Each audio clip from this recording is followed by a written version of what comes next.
Good afternoon, everyone. Good afternoon. Welcome to The Reason We Learn.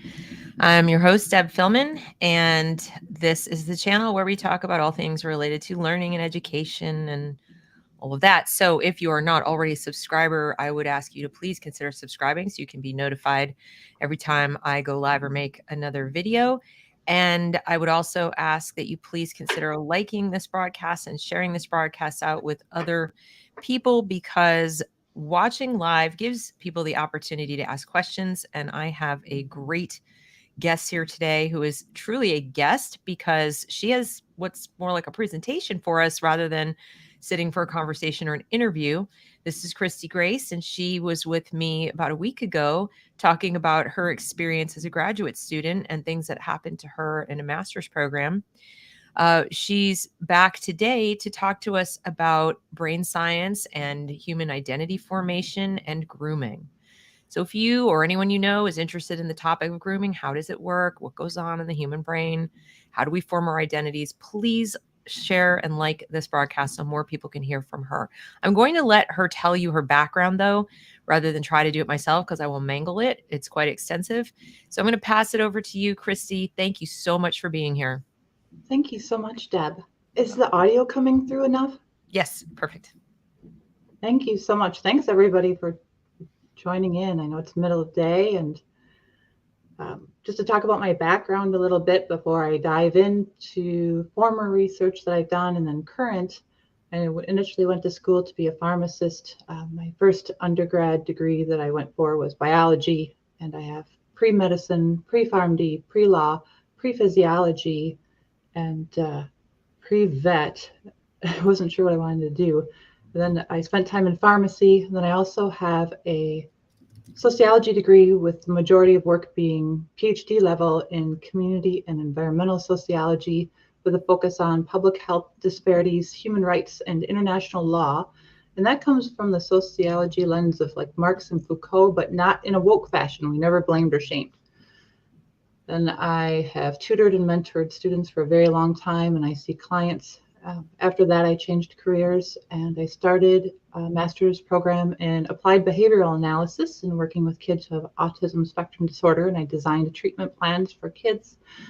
It wasn't what I thought it was going to be. My heart was breaking. So at the same time, as I was leading that program, I started a program unofficially overseas under the direction of two psychologists in the United Kingdom who I've been meeting with weekly, and I finished that program for the Masters of Psychoanalytic in University of Essex coursework. And then, as some of you recently tuned in, I was also finishing a program here in the United States for Masters of Clinical Mental Health Counseling, where I was ejected as a top student for reporting egregious harms and terrible things that happen to students on campus. So here I am with Deb and all of you. And thanks so much for having me again. I'm excited to talk about it. I appreciate it because you bring a wealth of knowledge and sort of diverse background to the topic. And I'm pretty sure it's one my audience wonders about quite a lot. We hear a lot about how children form their identities, or rather that they should, at the direction of their teachers and their schools, and that it's vitally important they do so as early as possible. And I don't think any of us are equipped to question that, or even if it doesn't feel right. And I'm hoping you will give us the information we need to be able to do that. Thanks so much. I'm happy to be here. Thank you again for inviting me You're back welcome. on, and everyone who's back. I just want to mention a couple of things. I'm going to be talking about different areas besides sociology, biology, psychology. I'm going to talk about evolutionary psychology and biology, the limbic system, and I'm not going to go into great detail. Every topic that I'm going to talk about, someone could give a semester-long lecture on. So know that I am shrinking it down to little digestible bits as much as I can. And I am currently writing a Substack article on my Substack, which is Recombinant Reflections, but I'm going to link it up by the end of week Sunday to this broadcast. So if you want to read more in depth about what I'm talking about, I'm hoping that you take a look at that along with what Deb has done. I've also been recently asked to write a living document and article for the website Collateral Global on what's happened the last 2 years and the harms that have come to children and teens and the developmental milestones that kids and teens haven't met and the suffering over the pandemic. It's been quite a bit, and I'm almost finished with that article. So thanks again, and Deb, please interrupt, or if you like. I'm just going to start off with basic psychology and developmental, because we're seeing things in school that are going back to age 3 with kids in preschool. So I think that's important to talk about the foundation of everyone as they form their identity. Some of this is basic psychology that people might know. For the age of 2, children will pretend to drink out of a cup when they're doing play, like a cup they would drink out of, but they'll pretend like a tea set, but they won't pretend that the cup is a hat. So they start to engage in imaginary play, and by age 3, they'll pretend that a stick is a toothbrush or vice versa, but they don't hold physical reality as much as make-believe important at that time. So make-believe is really huge for kids who are 3 years old. And I promise everything I'm going to say is going to tie in later to what's happening in schools. So they engage in what's called socio-dramatic play with other children, and it's important that they engage in play with kids their own age, because as they do physical play, the identity starts to form. Language development is really important during this time. And children enter what's called a pre-operational stage, according to a theorist named Piaget. And as kids are entering this 3 to 5-year-old stage, there's a famous example by Piaget that talks about a child standing on one side of a mountain that's on a table, and it's kind of pretend, and there's a doll placed on the other side of the mountain, and the child has to imagine what it's like for that doll to see the mountain, except the child can't do that because children at that age don't have empathy, and they're very egocentric. Not that it's a bad thing, but they're all about them. And they are not able to envision what it's like for another person to see them or the mountain. And then as they're growing from the age 3 to around 5 and 6, they don't understand hierarchies. So they don't understand what a subset is something is. So there's been studies that are done where a child will be placed in front of a picture of maybe a dozen red flowers and then half a dozen of blue flowers, and the psychologist or teacher will ask the child, where are the flowers? And kids between age 3 and 6, as it starts to develop, they don't understand that those are both flowers yet. They just think the larger amount is flowers, or one thing is flowers, but they can't grasp that, if they were going to eat M&Ms, they don't know that the brown M&Ms are the best ones to eat, and that they're a subset of M&Ms as a whole. The brown ones are the best. That's funny. Okay. I'm craving some chocolate on keto, Deb. Yeah, there you go. So by the time kids enter school and they're in grade school and going into first grade through 12, 6 through 12 for the age group is really when identity development starts.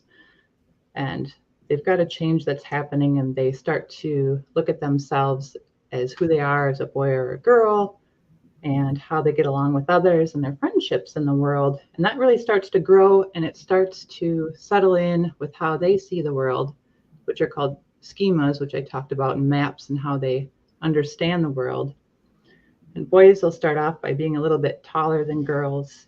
Girls usually hit a growth spurt, but as they're going through age 6 through 12, emotional regulation starts. So they start to act and play with others, and they learn how to share, and they see what other kids are doing. And they start to learn that some emotions are okay, and some you don't want to share with others, but that takes coordinated play and being in physical presence, and not over like Zoom or like social media. And what studies have also found, I just want to pause for a second. Everything I'm talking about that I'm going to write about on the Substack that I'm almost completed with, I've got a major study to back and peer-reviewed references to go. So, and some of my own observations. So with the girls growing up, they focus more on emotional communication where boys will focus more on productive games when they're playing. So in this age 6 to 12, when they're playing with each other, they might play house, but the girls, like stereotypically, but they'll focus on what it's like to talk to other girls and emotions and maybe being the mom or the sister or the baby, where the boys will do, build. I think that's where, even though I played with those toys as a kid, where they want to build with a Lincoln log or. So they start to know their feelings and how to talk to one another, and they start to know right from wrong and past from present. But the big thing that they want is to be a part of a team and a group, which is really normal for kids. And they start to compare themselves with others in the group, and they start to learn past from present. And when they start to do this group identity formation and then with themselves individually, they might feel accepted or rejected. So they'll take on new behaviors and outward behaviors sometimes that aren't part of themselves as part of their own identity to avoid harassment. And they'll start accepting social norms, even if they're unsure if it's right, as part of who they are in order to fit in with the group. And as they're going through this, they start to learn about their body and in the environment, and if they move themselves through the environment and certain actions they do when they're playing with other kids, that's also part of their identity and who they are and their self in the world. And just to shelve that for a moment, the pandemic has really delayed a lot of those milestones, which I think a lot of us have read about with the masking, but then also the distance learning, and they're not being in person. And with that, they are experiencing delays by 1 to 2 years at least. I think psychologists are found right now, which has just been devastating. Their language is coming later, the identity processes, but then that whole span up until age 12 is now later out to possibly 14 or 16. That also means that the identity development is also delayed and is also in flux. So when they're active, they're playing and they're engaging this behavior, I want to take a sidestep to evolutionary psychiatry and biology. So when kids, even adults, when we are engaging in groups together, we are in different social hierarchies of, I guess, who's the big dog or who's in charge. And if you have friends, like who's the best friend if you think about groups. And if you are selected to be, I guess, like playing basketball, I'm really tall, so I always got selected for the sports right away, and that felt really good. I played a lot of sports. But there were things I wasn't selected for because I was tall when I was growing up in grade school, middle school. And when you're selected by friends or groups, or you're being accepted, this creates a serotonin increase in your brain, even when they're kids. So that will bring on feelings of more contentment, and it's also a buffer from depression or anxiety. So when these kids are going through this and they're exploring and they start comparing themselves, as they start to move through different social groups, due to evolutionary biology, they're going to try to get to the popular groups if they can, because it increases serotonin, and then that's driven by evolution, and that will help motivate them. A big thing that I talked about on the other show is kids, not just kids with autism spectrum disorder, but kids up to about age 12 still have a lot of black and white thinking. And the biggest way I can describe this is when I was growing up, I wanted to play the guitar. And I was told that boys play guitar, but you can play violin before I started bass. And at that time, I don't know that I thought that something was wrong with me, but I thought I can't play the guitar because I'm a girl. Whereas if we talk about later in the show, there's different implications happening. And if I was born later in life, something else might have happened to me when it came to being in school and what we're seeing today with the word grooming. So kids are making these comparisons, thinking I can't do this because I see that, like growing up, there were only boys on the wrestling team. I remember the first time a girl petitioned to do that, but she wanted to wrestle, but And just even like playing with Barbie and G.I. Joe, right, Deb? Like we talked about Exactly. playing with, like we both played with G.I. Joe and we both played outside, and like it didn't occur to us at that time something must be wrong with us, but we were making comparisons. Yep, exactly. So as kids start and teens, they start climbing these hierarchies, these social strata of being more accepted in life. They also get an increased illusion of control.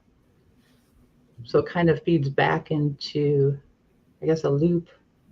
When I think about, they have an illusion of control, and then they're getting serotonin hits, so it's making them feel better. So then they keep going. Did you have any questions? Well, I'm processing. There's so much here. Or slow down or revisit some things? No. I'm taking it kind of quickly, but I could slow down. So or I talk just, more. to summarize, see if I understand, because I want to make sure I'm checking my understanding here. Awesome. So as they're entering this age range where they're moving, they're still in a black and white phase because they're there till about 12, but they are moving towards the phase where they're going to be more peer focused, less, parental focused or less self-absorbed. And they start looking for a little serotonin rush. They don't realize they're doing this. It's biological, it's evolutionary, that comes from attaching to societal norm, like to whatever the norm is of what the group is doing. That gives you a sense of like, okay, this is good, I will do more of this. And that you might see less of that when kids on the spectrum, because they're, for lack of a better word, wired a little differently. But for, neurotypical children, average children, that is kind of the driver. They're experimenting a little bit with where they fit in, which is also part of how the identity forms through that experimentation. And this feels good, this doesn't feel good, I want to do this, I don't want to do that. But there's still essentially, whether it's chemical or willful, they're in the driver's seat. They're the ones designed to do it by everything, like their evolution, their biology, their brain chemistry. That is something that's part of being human, as I'm understanding it from you, that we're designed to pursue and form an identity on our own. It's not something that we will not do and we'll just be like this if someone doesn't come along and pull the strings. Am I understanding correctly? Well, you'll have changes depending on the household and who's in the house and growing up. And that I was going to talk about in a little bit regarding attachment and how attachment bonds are formed. And if you are in what's called, I guess we'll just go there, a secure household. So there's what's called attachment theory. Mm-hmm. Two people, Bowlby and Ainsworth, did some studies on it. But if anyone was going to read up on it, there's a 700-page book by Dr. Daniel Brown, who's really knocked it out of the park with attachment trauma and attachments. But so there's usually three typical types of households when kids are growing up. They've got one where they can speak their mind and they're seen and heard, and their parents are listening to them. And when they make decisions, the parents are allowing the kids to be a part of the conversation. And it's not my way or the highway, which would be authoritarian. Right. But when the kids are growing up, they learn that doing certain things or feeling certain things are accepted in the house. And then also, I think in psychology it talks about like meso and macro environments, which are like just labels on like what's closest to their immediate circle of who's involved in their life and what they're getting exposed to versus at school or after school or church or friend circles. So in each of these areas, their identity is forming as a result of what's going on as they navigate. Got it. So if they've got parents that aren't there physically or emotionally, where they're either getting neglect, where it's emotional neglect, where parents aren't even saying thank you, like it doesn't necessarily have to be a physical abuse or someone angry at them. It could just be getting ignored. That will change how they interact with others. and how. Yeah, neglect has a big effect on children, on both even their physical health, but your identity formation. Children can develop the belief that they're as close to literally invisible as you can get, while you know that you're not literally invisible. So you just don't feel worthy when you're neglected. That's the lesson you're being taught, essentially. Right. It's really sad. And then there's the flip side to that, where there's inconsistent parenting in the home, where it's more of walking on eggshells, and you don't know if you reach out for comfort to your parent or whoever's there, if you're going to get neglected, if you're going to get a hug, or if you're going to get hit. Right. So it'll start to feel like, they'll start to wonder if this is okay, is that okay? And then things can change in the future as well. Like, it could be where everything is loving and giving and great examples, but then there's still responsibility. There's still action taken where you can't do this thing. You're not just allowed to run free. Mm-hmm.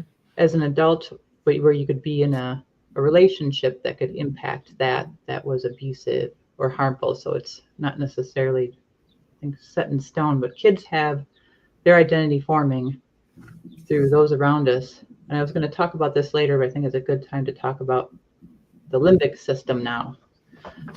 Do you have any questions about the attachment stuff? Because you and I have talked about that previously. No, I do think it's fascinating. And for the audience, one of the things that Christy and I have talked about offline is with the attachment theory.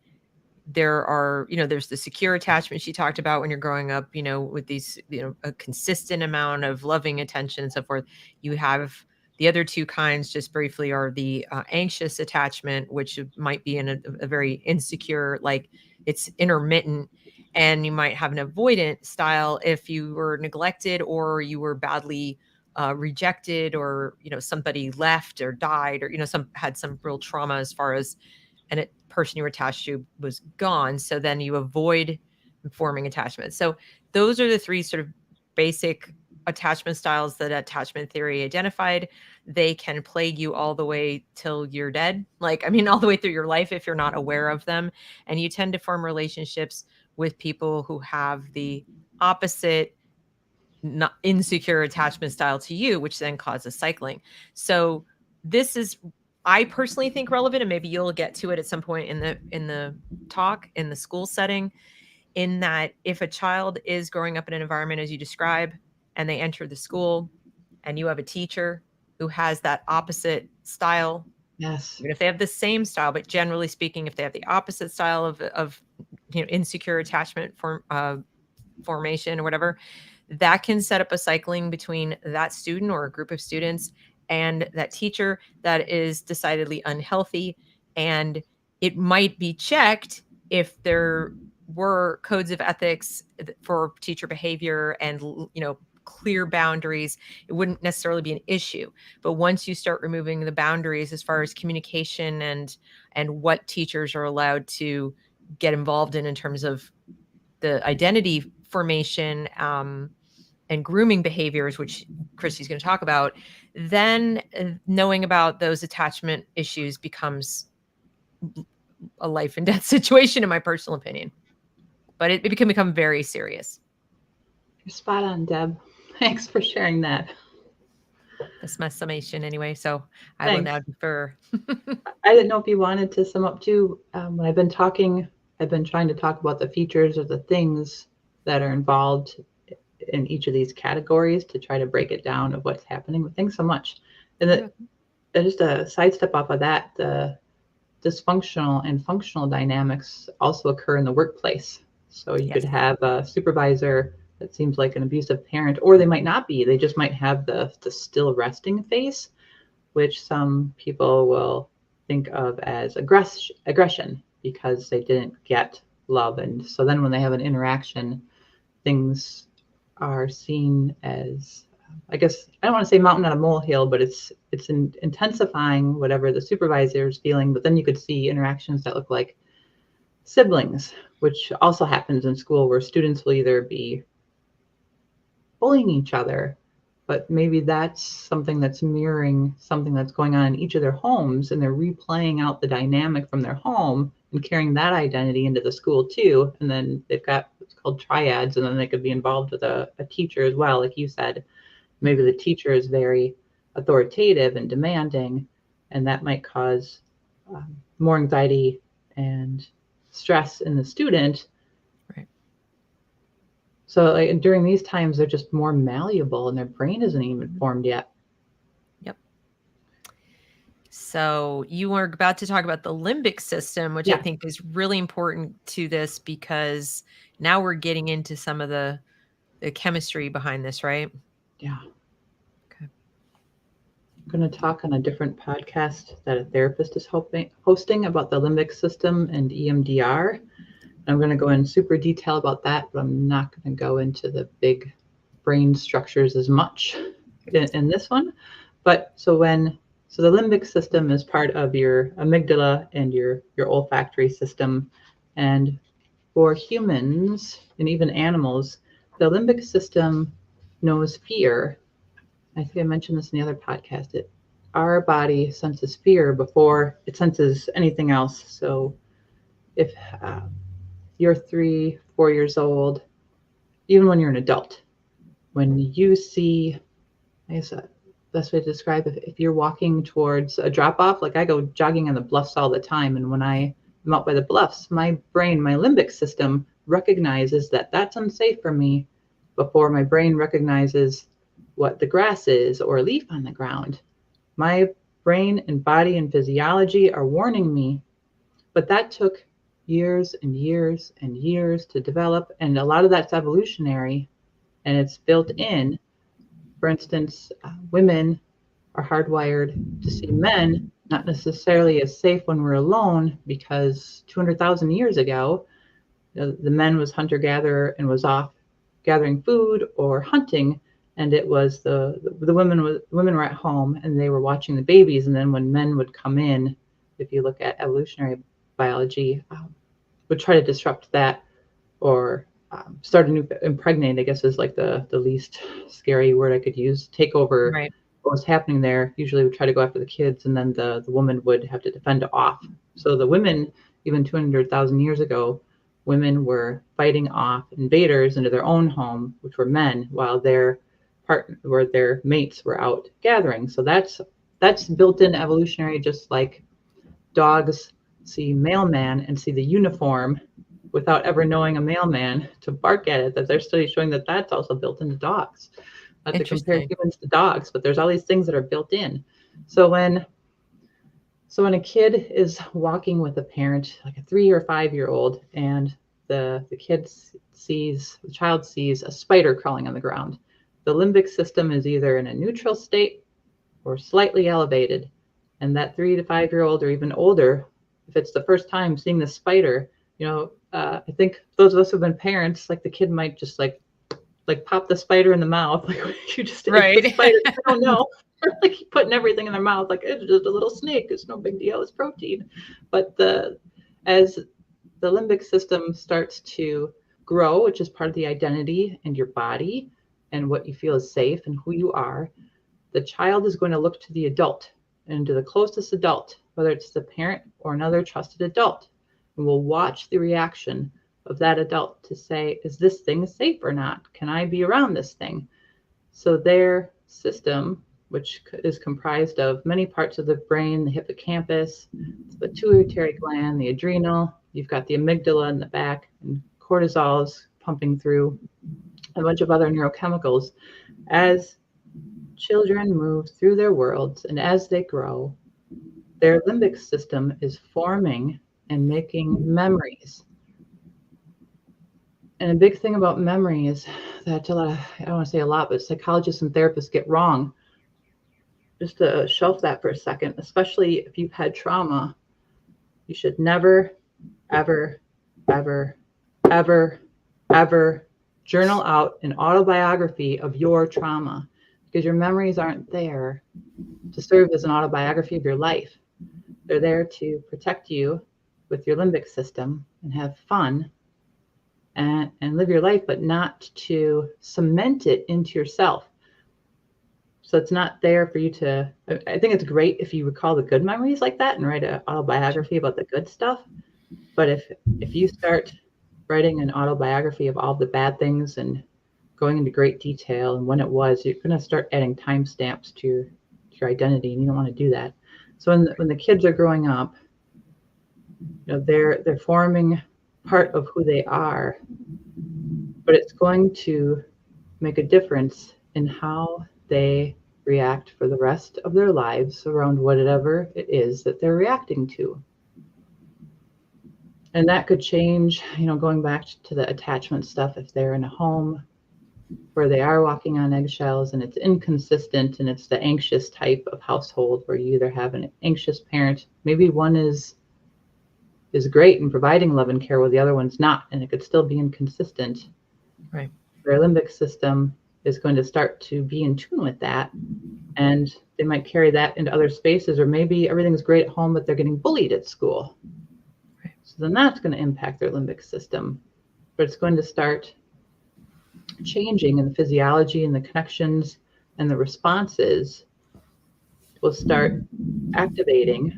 There's things called proteins and corticotropin releasing factor and stimulating factor, which is part of the HPA axis, and there's a flow process when you engage in fight or flight, and these parts of your brain get activated, and they do other things too. They're going to start to recognize the activation pattern, and they're going to start to come online and react what's going on, whether it's an overreaction or not. Right. It could be underreaction. So there's the other part too, which we're going to talk about later when it comes to grooming, is the underreaction and considering something safe that you should not. Right. Yeah. This is so important because one of the things that I've been talking about with my audience is how children, and especially because a lot of kids do go to preschool or daycare or something, they do look to the adults, and they also look to their trusted caregivers for cues about those other adults. So they're not just looking to the adult that they're with in that moment, but the very fact that you leave your child with people every day is a message to your child that those people are safe. Because why would you do that? Otherwise, it's like implied. And I think as you get into the grooming conversation later, that too will feed into it, because you have to think, like, why would your child fear people or place and people in a place that you have voluntarily taken them to and left them with? Why would they? They have more blind trust, but they're not fully developed yet. And even I guess we can say as adults, that still carries on. It's not just exclusive to kids and teens. Exactly. But sorry, go ahead, Deb. No, I mean, that kind of brings us to, I feel like you've laid it out for us now that, kind of what's going on as far as what's conscious, what's not conscious, what's biological, what the stages are. What happens then as far as identity formation in the lifespan development? What happens once we get into sort of school age? So we've talked about 3-year-olds. Now let's talk about, can you tell us from like 6 years old and 7 years old, like, how is this progressing? Yeah, absolutely. I'm going to bounce around a little bit now. And I'm going to talk about dissociation and why people are using that as a catch-all term when they shouldn't, because they're different types. So I want to talk about what's happening today with identity formation when you're talking about kids over 6, social media, social credit and social importance, and dissociation. And I'd love to tie that, so I'm just going to start tying it all together, if that's okay. Yeah, but great. I think, is it around, we didn't have social media when I was a kid. I can't believe I said that. I remember having ICQ and AOL I remember chat. having ICQ. Yeah, I was already an adult, like 30 by that time. Yeah. Okay. In my 20s. I think kids are being exposed. So, as they're going through school, they're joining sports, they're getting older, their personality is developing, they're learning what sarcasm is, they're learning about humor, they want to please they want to please. So I know kids will clean, and then until they don't, it's great when they do, but they'll want to please their parents and their friends and the things that they do, and they'll start to see others as warm and giving as well. And empathy is developing, and normally empathy is developing, care for others. They want to share. They learn boundaries. They learn to say no. But in the last few years, especially the last 2 years with the lockdowns and then with social media, is when things have really changed.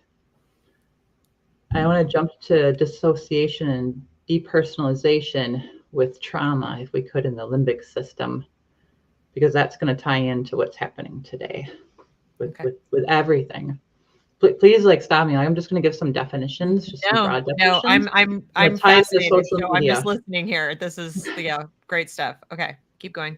So I'm not going to quote directly from the DSM-5, but dissociation is part of some disorders, but it doesn't happen all the time. It can happen in schizophrenia, borderline personality disorder, post-traumatic stress disorder. It can happen even if you don't have a disorder. We dissociate all the time. When you're driving and you space out, where am I and how did I get here? Your body was, and your mind was dissociating. There's about 10 parts of your brain that are involved in that. Like when you're driving, like if you've fallen asleep, that's terrible to say, like if you like half asleep in the wheel and you got home and you're like, how did I get here? Your hippocampus is online. You've got things that are happening automatically in the background. And when you dissociate, again, that's something that we all do to some extent, but when it becomes unhealthy is when you are checking out entirely because of a trauma or something that's harming you, because your brain's trying to protect you. And when you dissociate, you're disconnecting from your feelings, from your thoughts, from your memories, and you're disconnecting what's going on in your sensory system, your motor system. And it's usually when there's too much stress or you can't cope. But full-on disassociation is you are not present. So it happens in freeze when we talk about flight or fight or freeze, or then there's fawn. When someone is being injured or harmed or assaulted and they freeze and they can't move, dissociation is probably going to happen. That's happening at the same time. And then there's what's called depersonalization. And depersonalization is under the house of dissociating. But there's a big difference. When you're depersonalizing, you feel like you're looking at yourself through, like, I guess if you're looking in the mirror, you're not looking at yourself. It's like you're looking at the world through a pane of glass. You have a distorted body image. You have a loss of sensation in different parts of your body. You feel detached from your emotions. You might feel that strangers are people that you know, and environments that you do know might seem unfamiliar, and things will just start to warp, and your sense of time and who you are moving through the world can fragment. And the biggest thing that I can think of to kind of distinguish between dissociating when you're just gone, but then when you're depersonalizing, when you are experiencing some of the same things where you're out of your body, you feel detached, you don't feel like you're part of your body or yourself or your identity or who you are. I like to think about meditation. Have you ever done meditation, Deb? Yeah. Mm-hmm. Mm-hmm. And I started years ago. It was difficult at first because I thought I was like doing something wrong. I discovered you have an observing mind and you have a thinking mind, or monkey brain mind. So you have two parts to your mind. And when you start to meditate, it's not about dissociating. Meditating is about being present, for those who aren't familiar with meditation. And you witness your thoughts and your body sensations, and you become even closer and more aware of those. And when you're meditating, you can see thoughts coming and going. And that's, I think, for me, like the first time it hit me, it was so wild when I realized I'm viewing my thoughts. Who's watching that? I have like two parts of my brain. Yeah. And so I feel like the difference between when someone fully dissociates, when they are just they're just not there. And depersonalization is when you're dissociating, the observing part of your brain has got like a blindfold on. And when you're depersonalizing, the observing part of your brain is still a bit online. And that's when people can get higher rates of anxiety because they're stressed out and upset because they realize that it's happening to them. Too aware of everything. But you're still, perceiving objects as changing shape, or you're not, okay. it can go that far, like a sleep deprivation that happens in the course of days, if not weeks, can bring that on. Besides trauma, so can drug use or alcohol use can start to bring on depersonalization, where you're not dissociating entirely, but when you're depersonalized, you can feel like you're floating and experiencing the world from outside of yourself, but you kind of fluctuate, I guess, in and out, where you can see that it's happening, and then that can cause a lot of distress, and then you might bounce back into, I hate to say like reality, but then you'll bounce into fully being. And when you dissociate, that could last days or weeks. But depersonalizing is at a little bit lower level from dissociation. And now we have a question from Just an Average Man. He says, is it dissociation if you feel... Sorry, I didn't mean to say that word. Hi, Average Man. We talked about you. I remember you. Is it dissociation if you feel calm at times of extremely out of control situations? So if you're just kind of like zen in the middle of chaos. I feel that's my meditation training when that's kicking in, and I'm like relaxing my body and doing some progressive muscle relaxation. No, but I think it's good regulation and control of yourself. Right. What's interesting is I think people, not always, but people who grow up in somewhat chaotic environments or with people who have sort of chaotic emotional regulation can result in the child being like what you're describing, Average Man. I know in my case, when things around me are like truly chaos, like really somebody's screaming at others, I do have a tendency to get almost, I won't say catatonic, but I definitely kind of go numb when something is happening around me that's just completely out of control. If it's a little bit out of control, then I'll get more on the anxious side. But thinking back to like my own childhood, and my mom was way off the charts chaotic, I just kind of would like retreat inside my own head in a weird way. Like I'd still be there and I'd know I was there and I'd know I'm in the room and I could see everything going on. But it was almost like I just didn't really, kind of went up in here and hung out for a while, if that makes sense. But it was a choice. I do remember it being a conscious thing to do. Right. Like in a weird way. Like I'm not, it wasn't automatic. It was just like, yeah, this sucks. I'm not going to tune into this at the moment. You know what I mean? So I don't know what you call that, but I'm familiar with that. Probably oscillating between dissociation and depersonalization, but your body's doing to protect yourself. And I think I've done it where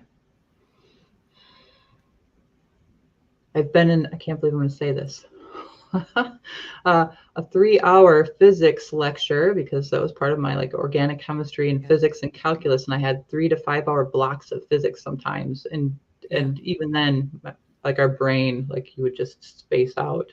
Like, right. Oh my gosh, okay. Right. We've been at this for 2 hours. My brain is melting. I want to talk more about what Average Man just said, because it's not always calm or good. Like if I meditate, I've had instances where, I've had to go to like I don't want to say like me, like anyone, like go to the dentist or go to the doctor, and I've had to have like allergy testing done, and sometimes you stay calm because you've trained yourself in a good way. And sometimes you can take a beating because you had that happening in your youth. I feel like I want to go in the weeds, like type A personality, for example. I don't like that phrase. And the features of that are not from a think arrogance or narcissism, which a lot of people point to. It's involving people having to fight through things when they were younger or some point in their life, so it'll make them stronger or want to be in control of things. Another thing about remaining calm in certain situations, if you're getting into military, which I'll be talking about unit cohesion in military just a little bit and how that relates to kids and teens and what's going on in this mess. But if military, ex-military see a lot, and over time, I think things can happen at the same time where they're getting desensitized, but then their limbic system is also under attack. And that's going to escalate, but at the same time, I don't want to use the word calm, it's staying steady in those situations. Like paramedics are seeing, and firefighters, and even surgeons are like, they're cutting into people. And I think I don't want to say normally, but for a lot of us, we wouldn't be comfortable doing that. Or like paramedics going on the scene of really terrible accidents where there's either death or there's significant like pileups on the highway, and they start to remain calm because I guess they're habituated in some sense with their HPA axis to repeated exposure to that. But on the flip side, from the paramedics I know and what I know in the field, there's a reason why you don't see paramedics over the age of 30 or 35 or firefighters, is because they're at some point, or even police officers, like not everybody stays in the field for a long time, because even though you keep being a terminator and forcing yourself through those environments, for a lot of people, your body's going to start responding and you're going to start to get anxiety in other areas, and it's like you're playing whack-a-mole. Mm-hmm. Right. So I didn't want to leave it there and just say it's a good thing if you're calm. Like if you train in meditation and what's called progressive muscle relaxation, and another thing that's called 4-square breathing, where progressive muscle relaxation is where you hold a muscle tight for 5 to 10 seconds and breathe in, and then hold it and then breathe out as you release. That can keep you calm in a stress like meeting, or when you're in a parent-teacher conference and someone's being aggressive. There's things you can do to maintain your blood pressure and your heart rate, so you stay in your responsive mind, and your cognitive centers online, and your monkey brain and amygdala aren't taking over and reacting. And but I think there's also times where you're in scary situations, and it's just after or just repetitive environments, so not even paramedic, or like abuse, where you'll start to desensitize to things. Well, what I'm concerned about as a parent and as a person studying education is they're starting to teach at very young ages. They're starting to teach kids to meditate in school.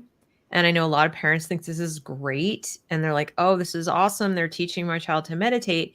But I'm concerned in the way, about what you've just described, that the meditation is being taught as a way of helping them desensitize to the little traumas they're putting them through in order to rewrite their identities in the, to fit the narrative of the agenda. I know we haven't gotten to that yet, but since we're on the topic of meditation, I'm concerned that teaching meditation isn't always like great. It's not a completely neutral activity, and it's something that probably should be done consciously, and chosen by the person doing it, not inserted into a curriculum where young children are in the process of making of identity formation and responding in ways to stressors that might appropriately be anxious or frustrated or whatever, that that might hinder their natural appropriate reaction, self-protective reactions to things that are happening. But that's something you're the I was going expert. to talk about. I don't know. Oh, okay. That's exactly what I was going to talk about later, Deb. That was part of what I talked about in the other interview that was happening in my college program, where it felt like it was part of a closing experience, while after our emotions were heightened and we were kept in arousal states of heightened arousal with identity formation, that then we were working through either meditation activities where it was calming things down and what's called closing the experience, which is done in EMDR. And I will talk against EMDR all the day long, why that's harmful which I'm doing another podcast on somewhere else. But you're exactly right, and I was going to tie that in afterwards. Okay, wow, I guessed correctly. But so there's a place for it, like you said, but when it's being done after like social emotional learning, or when I was going to talk about that later in the limbic system as well. No, keep going. I don't want to derail you. That's okay. You're not at all. I feel like, is everybody else okay? Because we kind of bounced around and I went into the weeds a little bit. You guys following? Are we? Do we need to clarify anything? Because there's a lot, but I only brought it up because of the meditation. But keep going on the limbic system or wherever we need to be. Okay. So as teens are growing, and this happens in adults,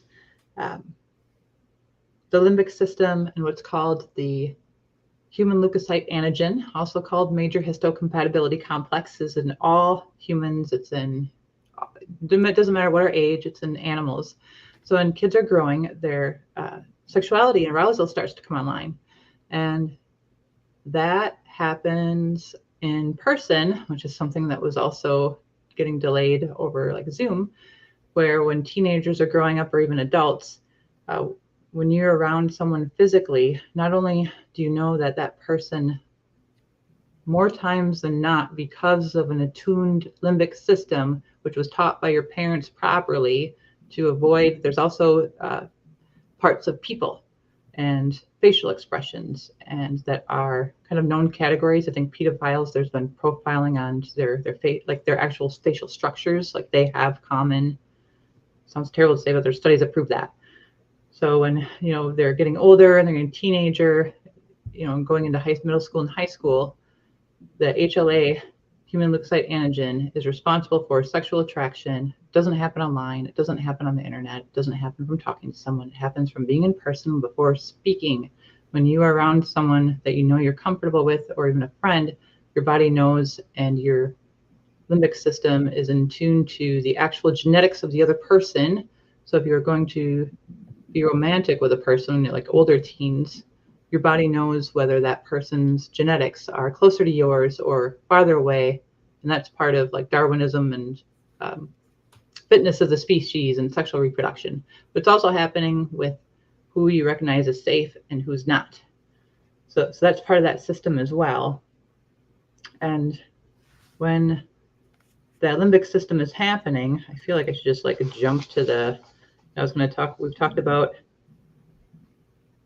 the depersonalization and dissociation when kids are doing homework.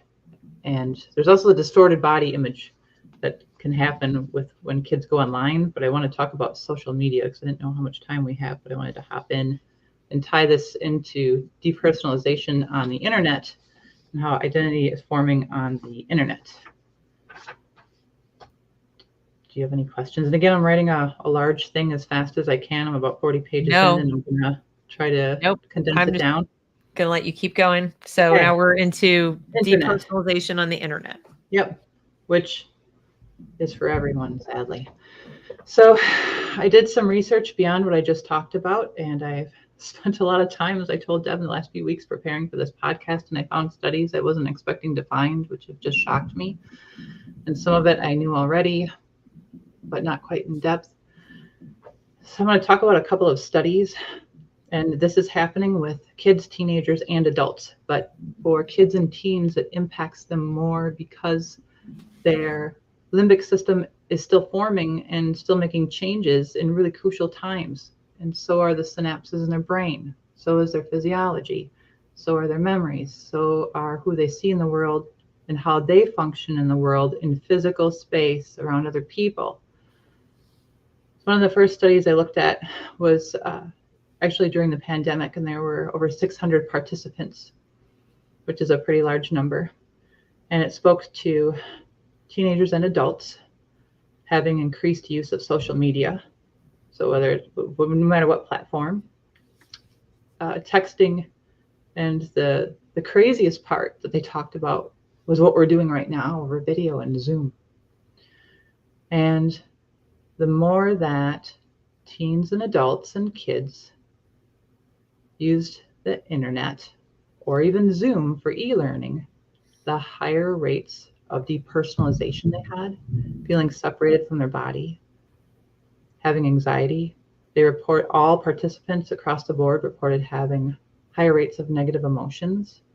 They reported feeling fragmented from their self and disembodied from their person and their physical experience.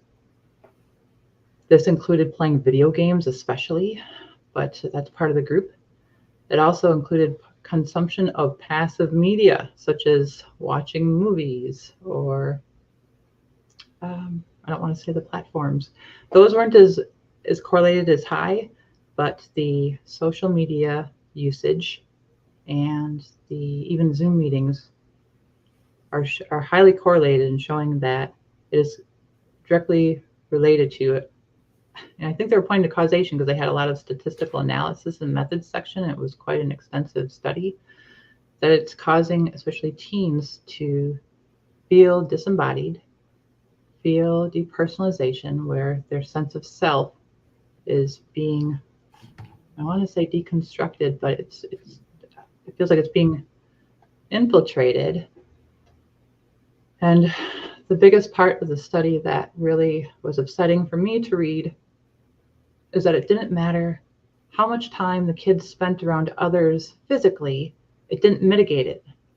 So if you said for this hour social media for the teenager, if they spent 2 or 3 hours playing during the day, it didn't have any impact on the depersonalization or the negative emotions or the depression or feeling that they're not part of themselves and feeling fragmented. That was I talked to Deb about reading some scary things, and it was scary for me to read, and I had to keep going over it. And so then I started to reach out and look for other studies.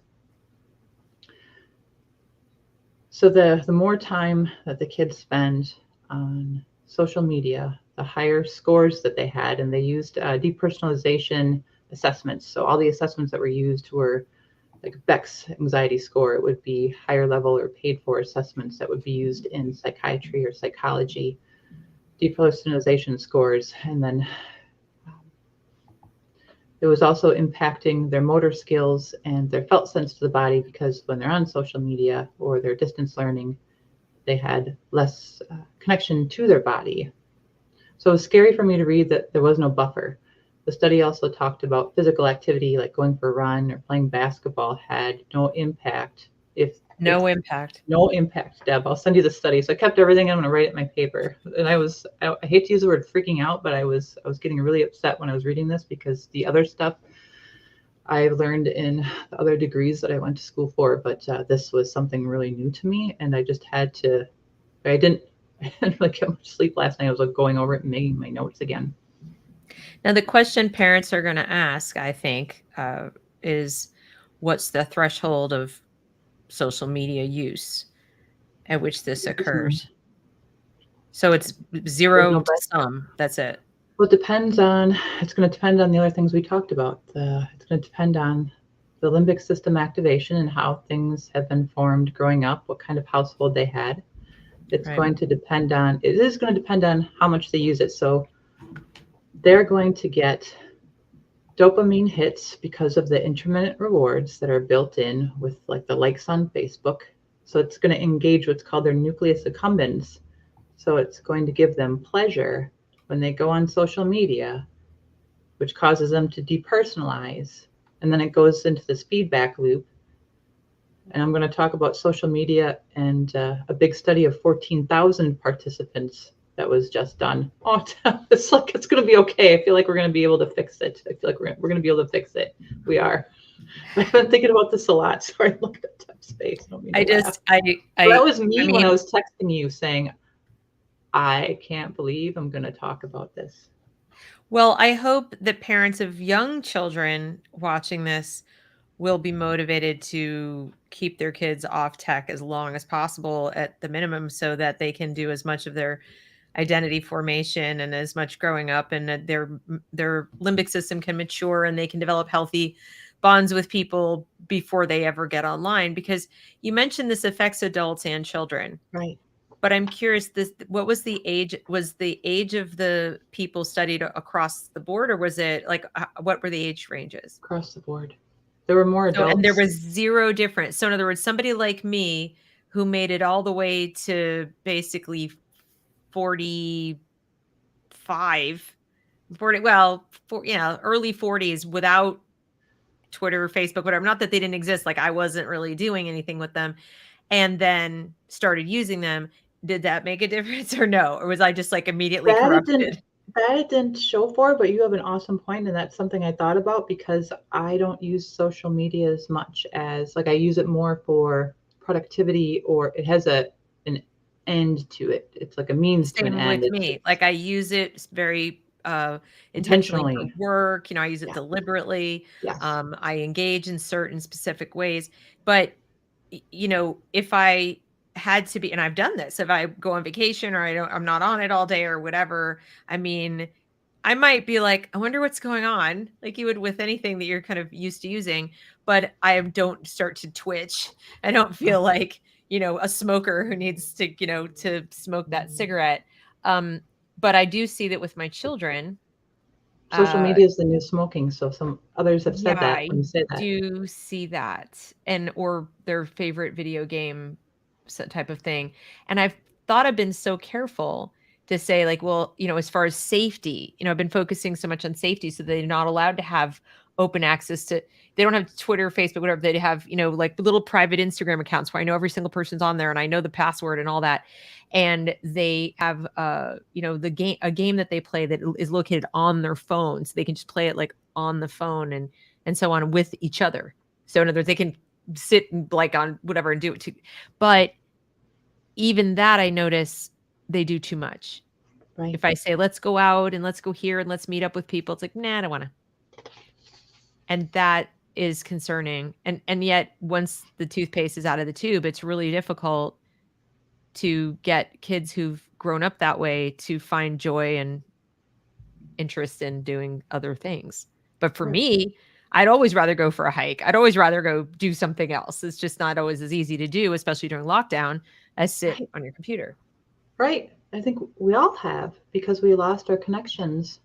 And when you asked the question, the study did about usage. So that directly correlated. The more that they used social media, regardless of what the content was, but I'm going to talk about different content in a moment. The more they used it, the more the nucleus accumbens came online for the intermittent reward system, and the more they depersonalized, and the more that it just kept increasing their need to go on, because the brain starts to develop resistance, or I guess like kind of like smoking. Like one is just not enough. Your brain's going to want more. Mm-hmm. It gets desensitized to it, and it's going to become an addictive habit. So then it's just going to start to feed in. Where, like you said, they're like itching to go on, and there's kids that are falling asleep with their headphones on, and they're hiding their laptops under away from their parents. So it is higher for the younger ones. So instead of spending time with people, they're leaning towards the internet. And again, so now they're some of them are exploring dating apps too, or using the internet for dating. So they're not having real physical relationships. They're not attuning to others. The in-person attunement that's part of attachment is not being, it's like that's starting to go offline. And then the study also pointed to, it was highly correlated to causing, like if people didn't have a dismissive, avoidant attachment before, where they were just distancing themselves from other people, that doing this over time was creating that feature in people, even though they don't have that attachment disorder, but it's creating the need to want to distance, because they're getting anxiety when they're around people, because they don't know how to talk to people anymore, and they're not crafting. 100%. I see this. It's asynchronous too. So like when I, like on a dating app, which I've like gotten rid of entirely, is like when you text someone, even when we message, when anyone messages each other, if I'm feeling emotion in that moment and you don't see my message until later, I'm probably not feeling that emotion. And then you're going to respond to whatever thing you think that I was saying, but it's because we're missing the physical inflections of the world. Our HLA isn't online. You can't hear me laugh or smile, like we're not in person. Right. And so then your brain and limbic system start to become attuned to that. And that becomes part of your schema, even as you're going into late teens and adulthood. And that can shift in adults as well. And that's why we're seeing an increase in what we're seeing of angry people all over the internet. And I haven't seen a happy post in so long. And if I haven't, it's about a cat someone's politically commenting on it. So it's going back into this loop, and then they're playing physical games, and they're wanting to immerse in. And then the study also pointed to in these 600 some participants that they are in favor of detachment, that the teens and adults want to be in the matrix. That's the only way I can say they want to be in it. And whether they have an avatar and they start seeing themselves in there, in the avatar. So then they start losing what's called proprioception. And that's the sense of your body and the space around us because you're not moving anymore. Right. And interoception is the feeling of your organs and your emotions. And with regards to the limbic system and the amygdala, that regulates emotions too. So dysregulation goes through the roof. The vestibular system is even tied into that. So that's your ears and your sense of balance. So there's a lot of them aren't driving now. So I'm hearing from a lot of parents that kids are not driving, and part of that system is not coming online as it should as well. Mm-hmm. Yeah. So that leads into social capital and social media and identity formation and serotonin and tying all this limbic system stuff in. This is one of the studies I said I had to pay for, Deb, that I was spending some money. There's over 14,000. So this leads into another study that was just done, which is social capital theory and social media and teenagers on Tumblr. Researchers spent so much time using so many different statistical analysis, and they pulled for months and they monitored for months over 14,000 specific Tumblr users that were saying they were teenagers. And they have a theory called social capital theory, where this is an investment in social relations with expected returns and expected gains. And part of that is climbing the social hierarchy, getting serotonin, getting dopamine hits, and then their identity is forming within this system. And it's being used because, like, as we know, like, you have to have a LinkedIn. Even, you know, teens are having a social media presence in order to build their social capital. And usually it's I think kids that aren't at the higher part of the hierarchy, like they're not Ferris Bueller, to like use a pop culture reference. In times where people are trying to climb ladders, usually they're not going to be impulsive. It's against our nature and our safety to be impulsive and put ourselves in danger. But when there is something happening, like the last 2 years, especially in the world and then social media, kids are going to take more risks. Even if it's more impulsive, they're going to share more. And the more they use, the more they're going to actually share more online. And then they have a sense of social support when it's actually false. And they perceive connection in their identity and in their groups when it's actually false. Right. And then it's you heard them talk about my friend this and my friend that. And then you come to find out they don't know the friend's last name. Right. They don't really even know the age of the friend. I mean, they know that a friend is their age, but they don't know the precise age. They don't know details we used to know about people we became friends with. Neighbors. We used to have Right. potlucks where we would have round robins where we would go for dinner, and it's not really do that anymore, but we spent time with our neighbors. You knew your neighbors. You knew what they looked like. You knew what parents did. You knew people coming and going in your community. Right. I think the saddest thing is to hear when you try to say to a teenager, and you say, well, do you think you could count on that person? You're trying to understand their definition of friendship, because it's just by their description, it sounds different from yours.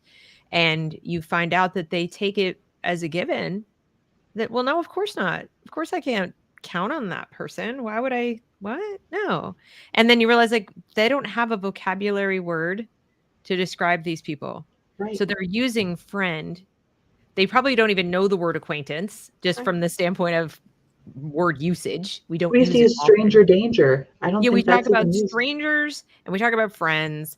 And so to them, it's like someone I've talked to more than once who I know their name and basically where they live and they've been nice to me is my friend. And Trust. especially because they have that boundary, the boundary of online, where I'm not actually in the physical presence of this person. So I think you have this false sense of intimacy right away. I can tell you things as I'm not physically afraid of you harming me right now. Yes. And that's my friend. And, I'm like, no, you know? So as a parent, it's very strange. But like I said, when you get down to the definition, do you think you could trust them? Do you think you could count on them? And they do seem aware. No. Oh, no, no, no. I wouldn't tell them where I live. I wouldn't tell them my phone number. I wouldn't tell them this, but they're my friend. It's just bizarre. And I feel like I'm in a whole new world where all the rules have changed, and I don't know how to and then when you add the school component of the teachers also using that vocabulary, that everyone in the class is your friend, and we all like each other, and we're all together, and we're in this together. Whereas you and I growing up, no one, least of all the teacher, assumed or even demanded that we all like each other. Wasn't even a priority. It was just don't hit each other, don't take each other's stuff. Right. That's conflict happened, and that was necessary. Conflict had to happen in order for compromise and sharing to happen and for empathy to happen. And that is a key component to empathy and identity formation as well. And in this study, to tie it back into what's going on with kids identifying as a diagnosis, when they pulled these 14,000 post users over 6 months on Tumblr, they're supposedly teenager, they searched for very specific hashtags: depression, anxiety, anorexia, PTSD, BPD, bipolar, autistic, self-harm, schizophrenia. 25% of the users identified as having anxiety, a lot of them autistic, but 100% of them identified as something. And by identifying as something, then that was, well, now it's encouraging them to self-diagnose or be a part of these groups, because they don't understand what's happening to their body when they're depersonalizing or anxiety, which would explain the body dysmorphia and dysphoria, the eating disorders, and why they start to have self-image where they look at themselves and they're not who they are online. And there's so many filters now where people are adjusting who they are and how they look. And then again, comparisons happening. There's like a known study, like 70% of women who open Cosmopolitan are instantly depressed. And that was years ago. That's the upside of getting older. I'm sorry. I really have to say, you get to a certain age and you're just like, whatever. Maybe not everyone, but for me, doing that now. Yeah, that's sad. And they're changing their eating habits. So then the social capital that kids gain is just astronomical for declaring that they have a disorder. And when they're doing this, like, we could talk about people having dysphoria and then transgender and like a different conversation, but that's what's driving that. Right. With trauma, the limbic system, and the depersonalization is what's driving that. So I've also done research in the past on unit cohesion of military individuals. When someone's in the army and they're overseas and they're serving at war, what happens is called military cohesion, and the groups are meant to be groups to work together to protect each other from death and from explosions. And what's the bad side of that is when they come out of that area, that part of them is still activated, and they'll start to put demarcation lines around them of everybody's an enemy. And they're seeing that in kids. Kids are, and teens, as part of their identity, are becoming involved in these groups. And then they are putting walls, and it's themselves against the world. But then they're still so malleable when they go into school that it's starting to change who they are. So I feel like now, like, we could tie in, I guess one more comment on that is when you see a lot of the girls, there's been, like, just to talk about ROGD for a second. Sure. With the rapid onset gender dysphoria, they're seeing, what was it, like a 4,000 spike in girls? Yep.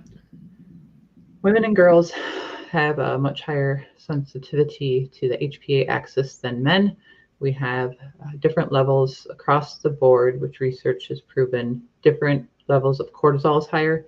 We have different levels of corticotropin releasing factor and stimulating factor, which keeps us in fight or flight longer. It keeps our bodies in these activated states for 9 months to a year. I think it's half of all women have been assaulted in girls. like 90% of us have been harassed, including online. I think it's 97% of all girls, no matter what age they are, have been harassed online.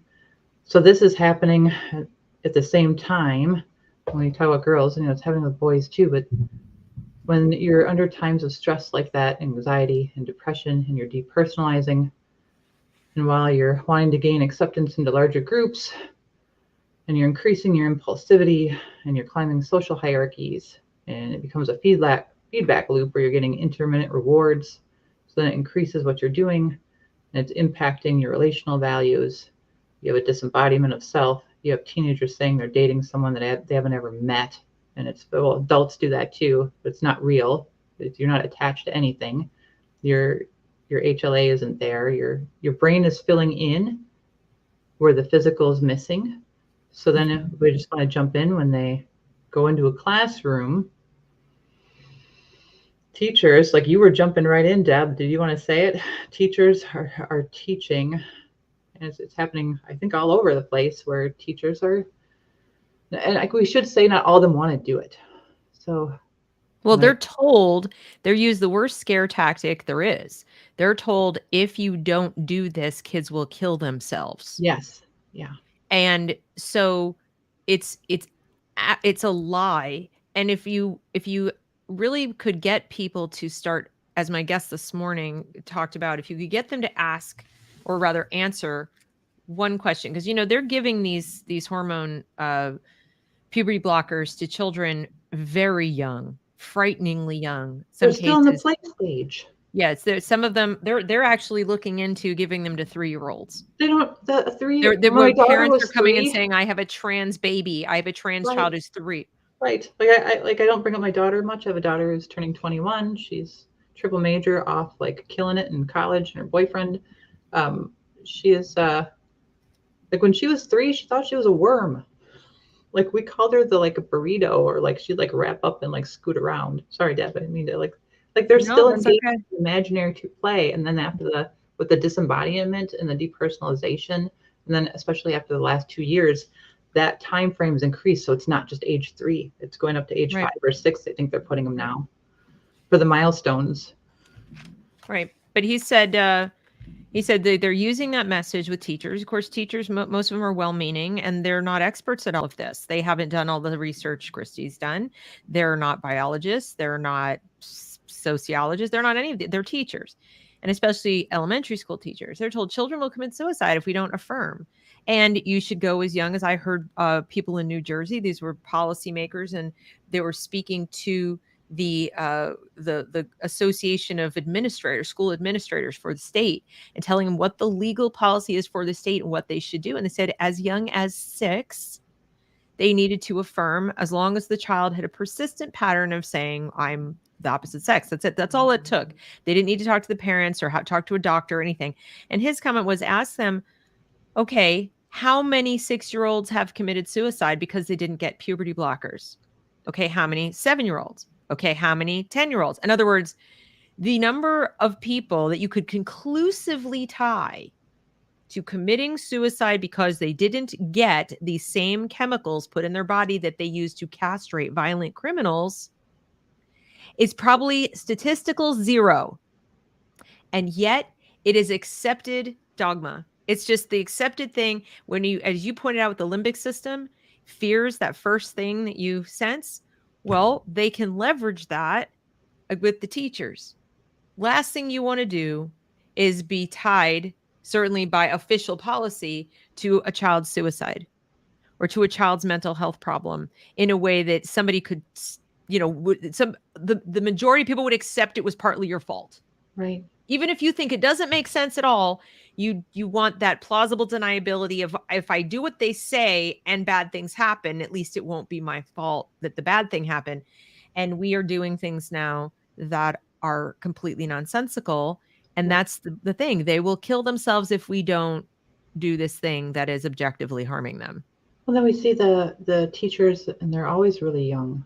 Sorry, young people. I'm sure there's awesome young people out there. They're on the TikTok and the other videos, and they're saying, "I just told my kids what non-binary is."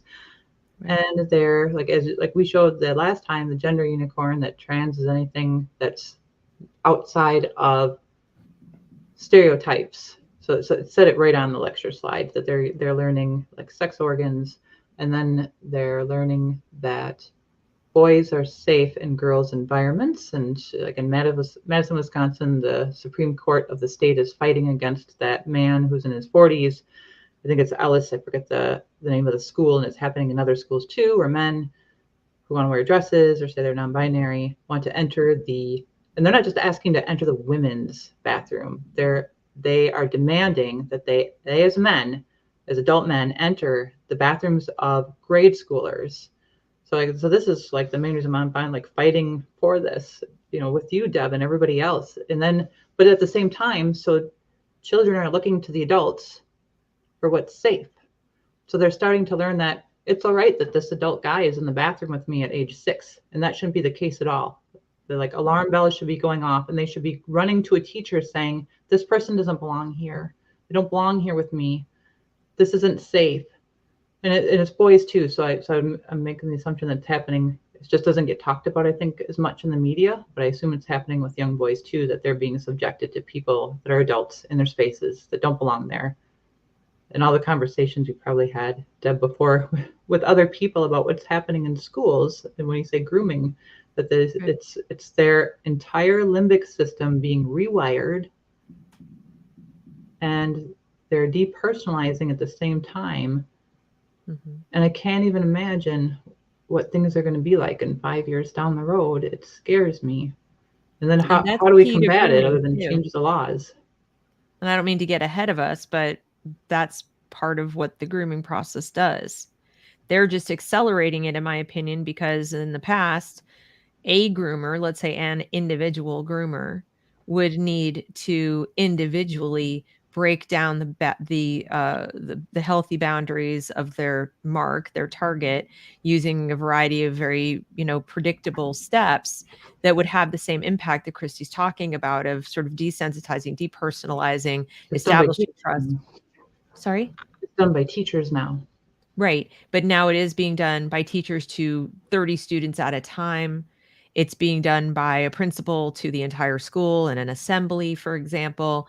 They'll have whole assemblies, or they'll make them watch a video or a movie or something as an entire school, where they'll present these ideas. And so you also get the social pressure of all the bodies sitting around you, nodding or looking at each other, assuming this is mainstream thought, because I'm in a room or in an assembly with 300 other people, and the person in charge of this building is talking about how I have to be inclusive, and I have to accept this, and this is right.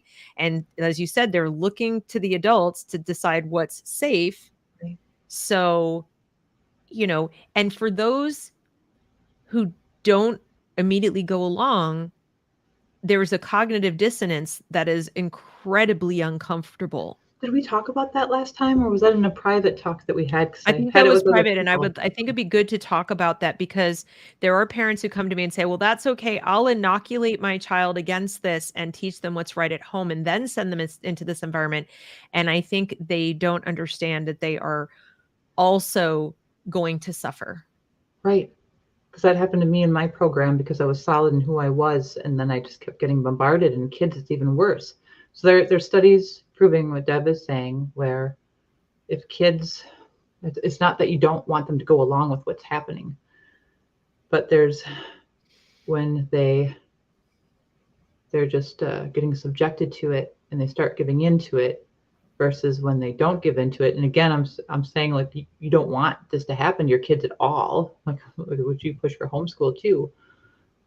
When they start having cognitive dissonance, where on one hand they're saying, I was told that this is wrong, but in school they're saying this is right. And my mom and dad says boys don't belong in my bathroom, but my teacher says. And then they had, drag queen story hour in my class talking about, polyamory to 6-year-olds, and they have increased anxiety and depression. So when they start to question, but then they hold firm in who they are, they actually experience more anxiety and depression, which is negatively impacting their immune system, their blood pressure, their heart rate, and that's increasing for kids too. So it's not just adults that are seeing the increases in the heart rate and the other physiological responses. And then that's going to create an even harder time for them. They're not going to be able to focus on their environment and where they're learning and they're studying. And then we've had the distance stuff going on where they're not even engaged the last 2 years. And when the academic results go down, they say the problem is they are not ready to learn because they have mental health problems, and they double down on the very same thing that, in my opinion, is causing the mental health problems. And we are ending up with not only compounding academic outcomes that are just absolutely unacceptable in a in a wealthy industrialized society, but we are ending up with astronomical rates of excess deaths in the age range of 18 to 34, many of them, too many of them, from suicide. Exactly. There was gosh, there's something else I wanted to say on that when we talked about what's happening when they're in schools and their anxiety and their depression's ticking up.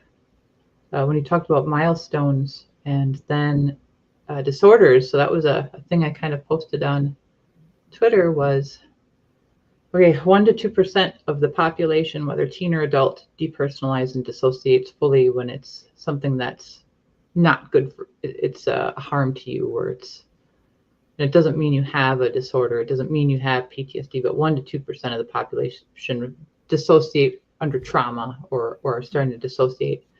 And they said they weren't able to place the number right now. They put it at 6 or 10%. It was pretty high.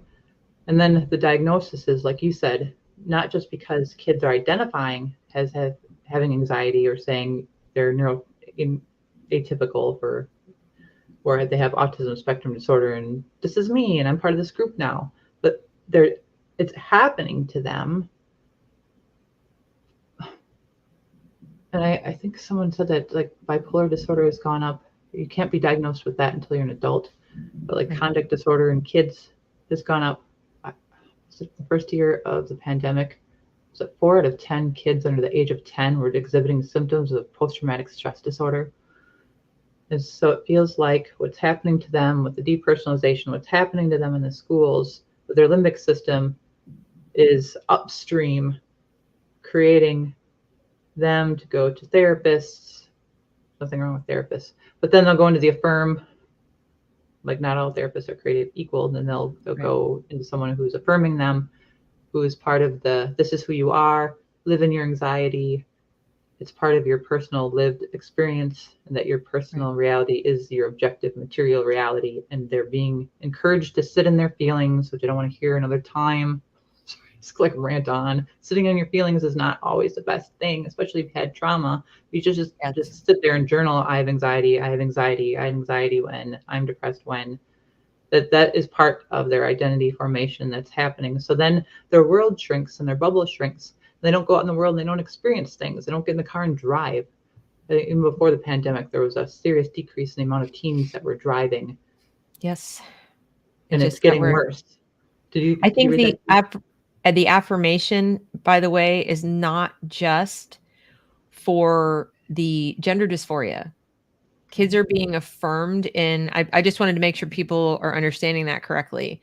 They're being affirmed in whatever their diagnosis is, or whatever their dysregulation or their supposed disorder is. The disorder is being affirmed. Right. So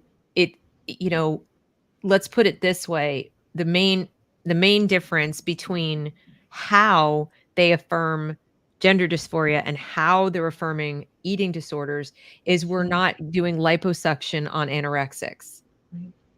Okay, that'd be about the only difference. But you go in for treatment for anorexia, and there's a lot of time spent doing yoga, meditation, and talking about your trauma, talking about if you got bullied, talking about your negative feelings about your body, talking about so I'm not going to say there's no positive discussion. It's just that there is a fair amount of affirmation about you having anorexia or having bulimia or having whatever, to the point where these kids are told that even when they recover, similar to a drug addict, that they will always have this eating disorder. that it's always going to be with them. And I have a real problem with that because it's, while there are similarities between eating disorders and addictions, addictive behaviors, it is not literally an addiction in quite the same way that the chemical, like that alcohol or drugs, where you might have, triggers and a sensitivity to it. But they're telling them it is. They're telling young children, and most of these are teenage girls, that this is part of who they are now, to the point where they could be 2 years recovered, weight restored, eating normally, etc., and still calling themselves an anorexic, still telling others, don't talk about your diet around me, don't exercise in front of me, you're going to trigger me. Yes. So in other words, very similar things that you're hearing from the gender dysphoria situation, but it's also being affirmed. All these disorders are being affirmed. Right. And then that goes on your medical chart. And if you've ever had to question something on your medical chart and get it removed, it usually takes the physician or the person that put it on there to agree to removing it. So when these diagnoses land on your kid's chart, they're staying. Yep, exactly. Well, and somebody makes the point that people support Lizzo, and I'm assuming what you mean by that is this is a woman, the artist, yeah. Right, flaunting the other side, sort of flaunting obesity, for example, which in and of itself is not any healthier really for you, morbid obesity, than starving yourself. But if we're going to affirm, let's say, fatness, and by fatness again, I'm talking about morbid obesity. I'm not talking about somebody who has a few pounds to lose. And we're not helping anyone. That is not compassion. You're attaching, you're saying that something's part of a person's identity that, first of all, doesn't need to be permanent, right? And is treatable. And second of all, it's just not a part of identity. It doesn't appropriately belong there, as far as I'm concerned. Now, I don't have a scientific reason for saying that. That's my opinion. But maybe you can shed some light on what does belong in your identity. What is part of healthy identity and what isn't? Thanks, Deb. And I wanted to add that no one should be shamed. I don't shame anyone for their weight. No, but like you said, no. certain things are being celebrated. I think like when Kate Moss came on the scene as a model, I'm really tall, but like I think heroin chic, was that what it was called? Yeah. Mm-hmm. Because they were so emaciated and that was celebrated. Wow, you just asked me what a healthy identity looked like. I was just talking to someone we both know as a therapist today over a Signal about this. I'll just share that. He's probably watching that. Well, I mean, I'm thinking in terms of the components. So in other words, we're hearing that parts of that immutable characteristics are part of your identity. So the amount of melanin in your skin, your ethnicity, your sex, or what they're calling gender as if it's different, your sexuality, whether you have any actual physical disability, like you're blind or you're deaf or whatever. And so I think there's a lot of confusion out there as to these things have been labeled identity markers or part of your identity now for long enough and consistently enough that I think people who are uncomfortable with using these as identity markers are wondering, well, I forgot what identity actually is. Like, I don't think it's this stuff. This doesn't feel right, or this isn't what I grew up with. When somebody would ask me, who are you? They never asked, what's your identity? But people would say, like, well, tell me about yourself, might have been the question. I don't think people over a certain age remember anyone saying, well, I'm a black cis het, blah, blah. No, I mean, this is brand spanking new.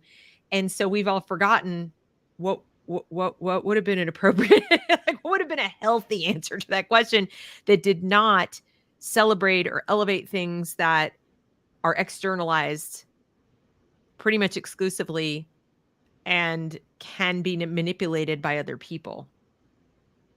Right, when you talk about that, just to jump in on the race and the CRT thing, a lot of people have been quoting Martin Luther King when he said, he won't be judged by the color of his skin, but by his character.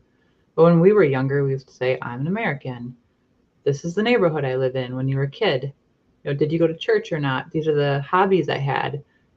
And, as we grow older, like depending on like if you're at work, like when I worked in biotech and I managed things, I'd say, hi, my name is Christie. I'm the protein manager of whatever company I'm working for, and we would lead with our education and our position.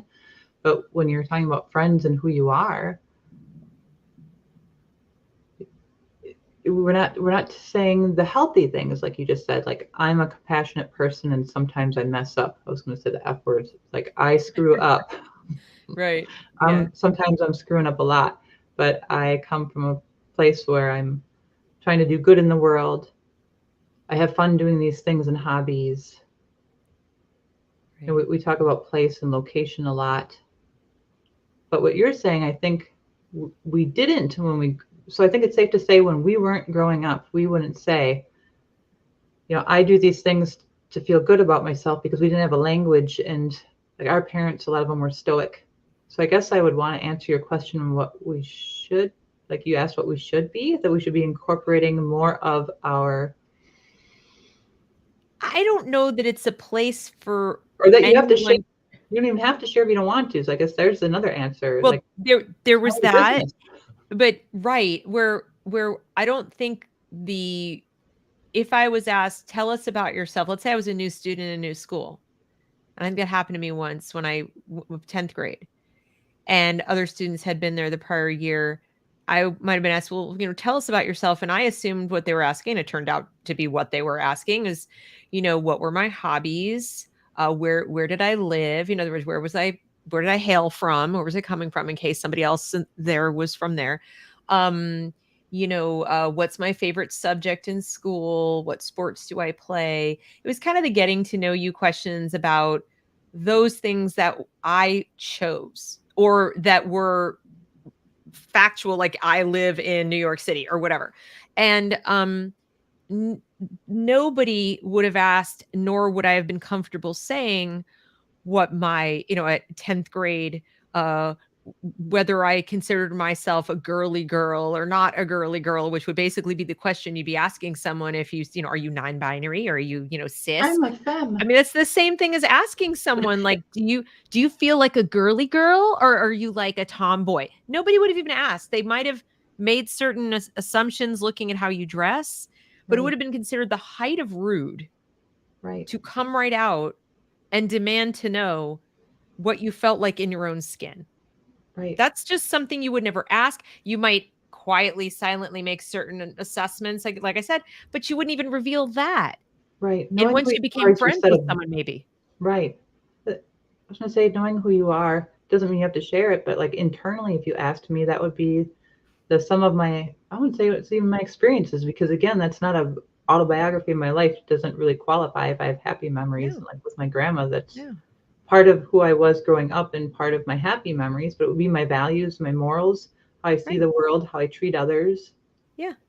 My hopes, my dreams, my goals. Right. And the thing things is, I like, things I don't like, but I think things that you want in your life. But I think part of us that's been bred out of us as adults, and it's shifting the opposite way in school, is I've been through so many trainings where you were told not to speak about your religion or your political views, and that you should consistently talk about the weather. So I think there's part of us in different generations where we went through actual work trainings where you don't talk about this and you keep things light. Right.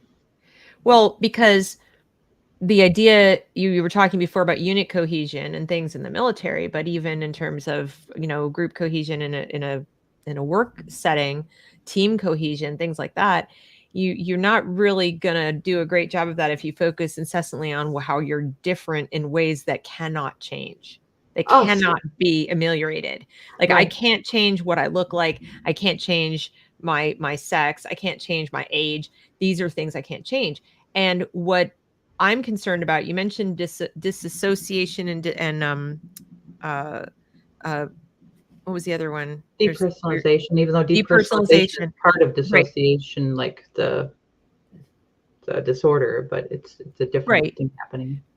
But I feel like some of this intersectional conversation that goes on in schools and these lessons of this is identity and this is how you form your identity. First of all, in addition to being factually inaccurate, I'm concerned that it is exacerbating the fragmentation Yes. of the self Yes.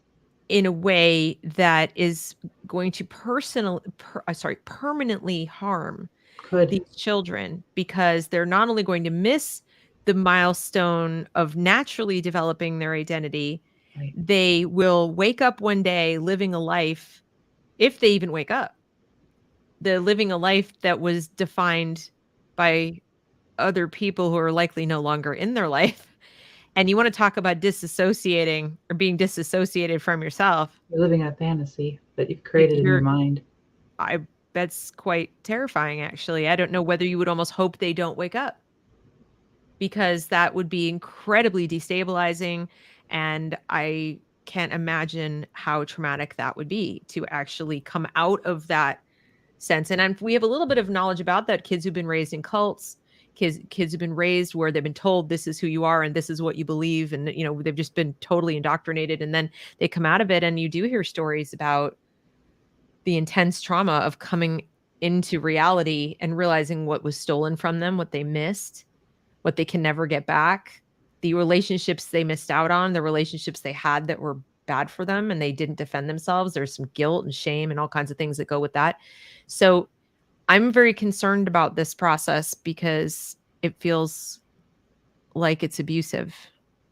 These two studies that I mentioned with the 14,000 Tumblr users, and then the other one was participants. So one was doing observational field study, was the 14,000, just to clarify that. But then the 622 participant study, which was leaning on depersonalization and even over Zoom, that one, they took data over the first, I think, or second 6 months of 2021.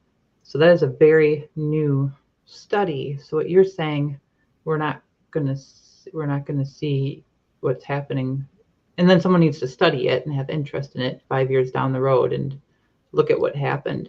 But I agree with you on all counts. Right.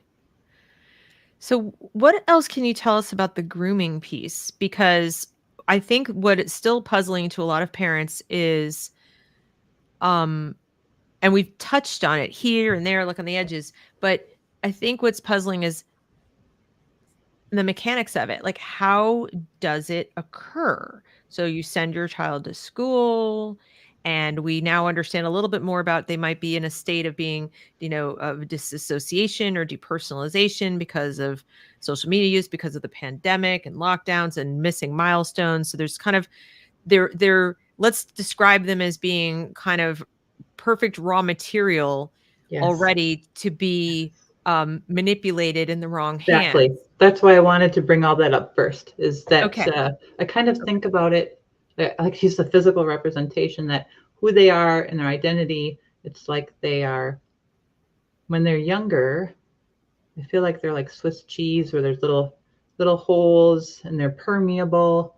And I don't want to dig into plasticity because that's a word that's being used by therapists and psychologists too loosely as well. That mainly has to do with memory formation and learning, not other areas of the brain. But there are brains that are forming, and there are some awesome psychologists and therapists out there. I'm not sorry, I mean, like, keep kicking them, but they've been like the subject of conversation as well lately. Like we mentioned, like affirming's everywhere. There's laws Right. passed for it now. But when kids are growing, all of these systems are growing with them and molding as part of who they are in their mind, their physiology, their brain chemicals. So when you talked about teachers in school and that some of them don't want to be participating and they're just actively going along with what's happening, or maybe they're oblivious, but then there are ones that are. You said they don't have the education, especially for like substitute teachers now, they can have an associate's degree, don't have the background to know what's happening, and they're just either blindly putting kids through these lessons or like activities, or some of them, like we've seen, they enjoy it in the videos that they make. So it's like you said, it's like when someone who's a narcissist seeks out someone who's strong but might be going through a rough time, because those are the main people that, so it feels like the same thing is going on, except it's a high number of kids, and they are, for lack of a better word, ripe in change, like they would be in a cult almost, but they're so susceptible. And they're more susceptible now because of the depersonalization. They're more susceptible now because their limbic system is being molded in a way that's not healthy. That's the only way I can try to describe it. So when they go into these classrooms, whether it's the books we've seen that are, I didn't want to name like the specific people that are on the media, like exposing this stuff, like even Libs of TikTok, I guess we can say that, where they, or like what's like the recorded videos in Canada where the teachers groups are bringing in the, that woman, was her name Marcy? I forget, where she showed these books that were being read to 6-year-olds that had exogenous hormones are being injected into 6-year-olds, and they're saying, look at Johnny, this is great. Strength is the wrong word, but if you and I, or other people like in the 40s or 50s would have, I would think most of us that were put in that environment for who we are when we were kids, we wouldn't have responded that way because we didn't have the depersonalization of social media or the limbic system changes, or being told that these things are acceptable and that anyone is a man or woman who says they are, and therefore that's okay. I don't know if I'm like answering and let's the question. not forget, It's like such a huge question. Well, let's not forget that the social media in particular, and entertainment and music and all of it, they're and at alarmingly young ages, Sesame Street, for example, they're Don't say they invaded Sesame Street. Right. You'll kill me, Deb. They have, but they've explicitly turned reality upside down, even in children's programming. So it's not just that they're spending hours in this impersonal space that is 2D, that is, where they're not outside with people and they don't get the meta, like the new Star Trek series, I think, has like non-binary. Right. They are getting these messages that, there's no such thing as a boy or a girl objectively, and that anything could be anything and all this. So when you then go into the school where it's like, school, I'm supposed to come here and learn, and my parents bring me here every day, and I'm supposed to, do what the teacher, there's authority here. I have to go. It's compulsory, those kinds of things. The message that the child gets is, this is what normal is. Right. This is not outside the norm. This is the norm. So they're not going to have, if they start really young, there won't be that cognitive dissonance unless they're growing up in a home where the parents are combating that on the daily, or they have no TV, they have no social media, they have nothing. And the only influence they have is school, then they'll have cognitive dissonance. But if they're getting it from all sides, to them, it's like they live in the upside down. So that, when you bring that up right there, Deb, and you talk about kids and what's happening in the home, that's a different environment than the school. I think I talked about this in the other podcast too, when kids will side with the abusive parent because they see an abuser as being in charge. And if they do have the cognitive dissonance going on, where part of them is saying this is wrong, they're having more anxiety and they don't know what to do because they feel like they're stuck in a vice. That I think sometimes, or more often than not, it was Lundy Bancroft has the blog on that, in the book on why does he do that.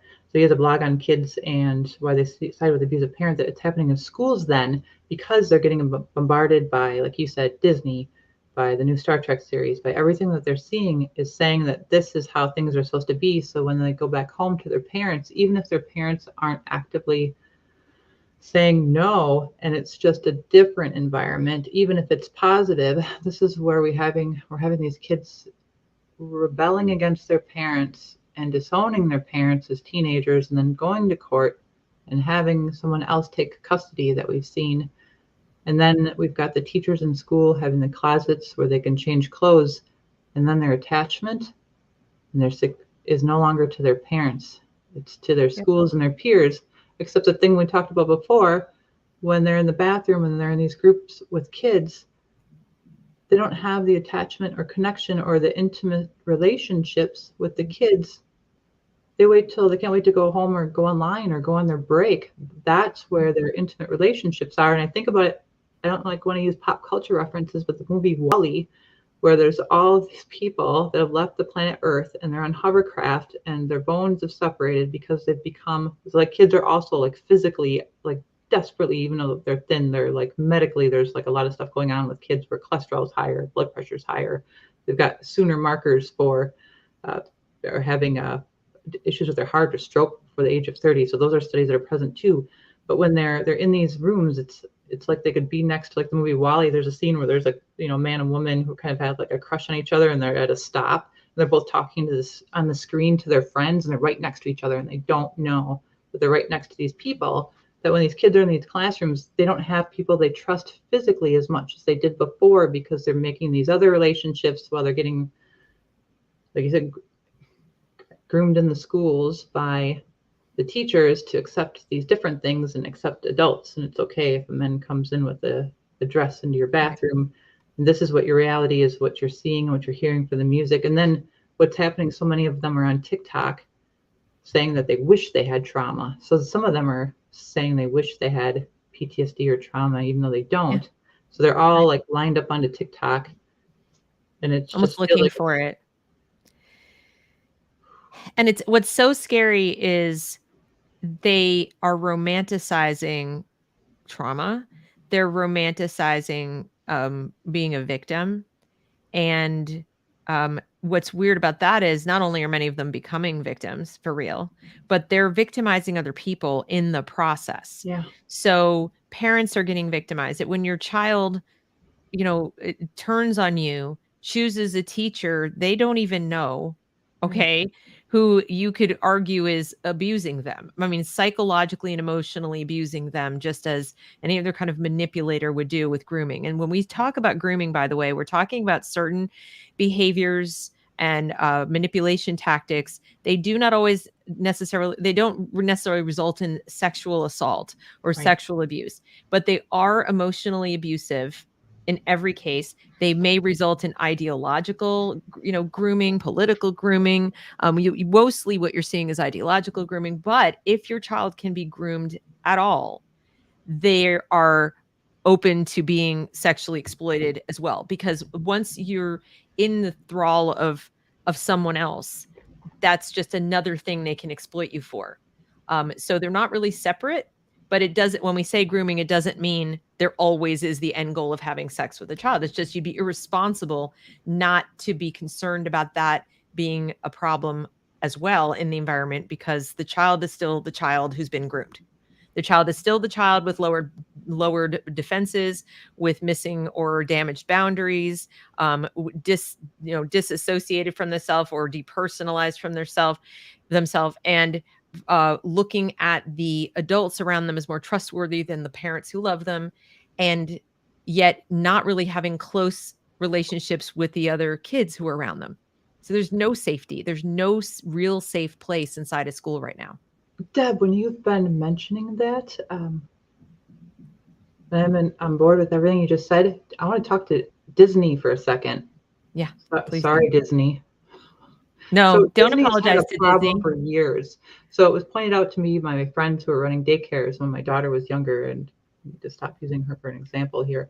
But it happened with other kids too. Like it was probably about at least 15 years ago, Disney started doing these after-school programs for kids where they were live action and not cartoons, and they would have like middle schoolers or teenagers, and it was kind of like a soap opera, like funny show for kids. And we started to see an uptick just between parents and people talking about our kids mouthing back to us and talking to us like we were idiots. And one of the teachers at the school said, watch Disney and look at those shows and write down what you're seeing and come back to me and tell me what you just saw. And even back 15 years ago, I think it's the specific shows because they were running every day in the afternoon. The kids were in charge. The kids were figuring something out, but the kids were always more intelligent than the parents, and they made the parents look I hate to say like they're dum-dums. They made the parents look like they were idiots, for lack of a better word.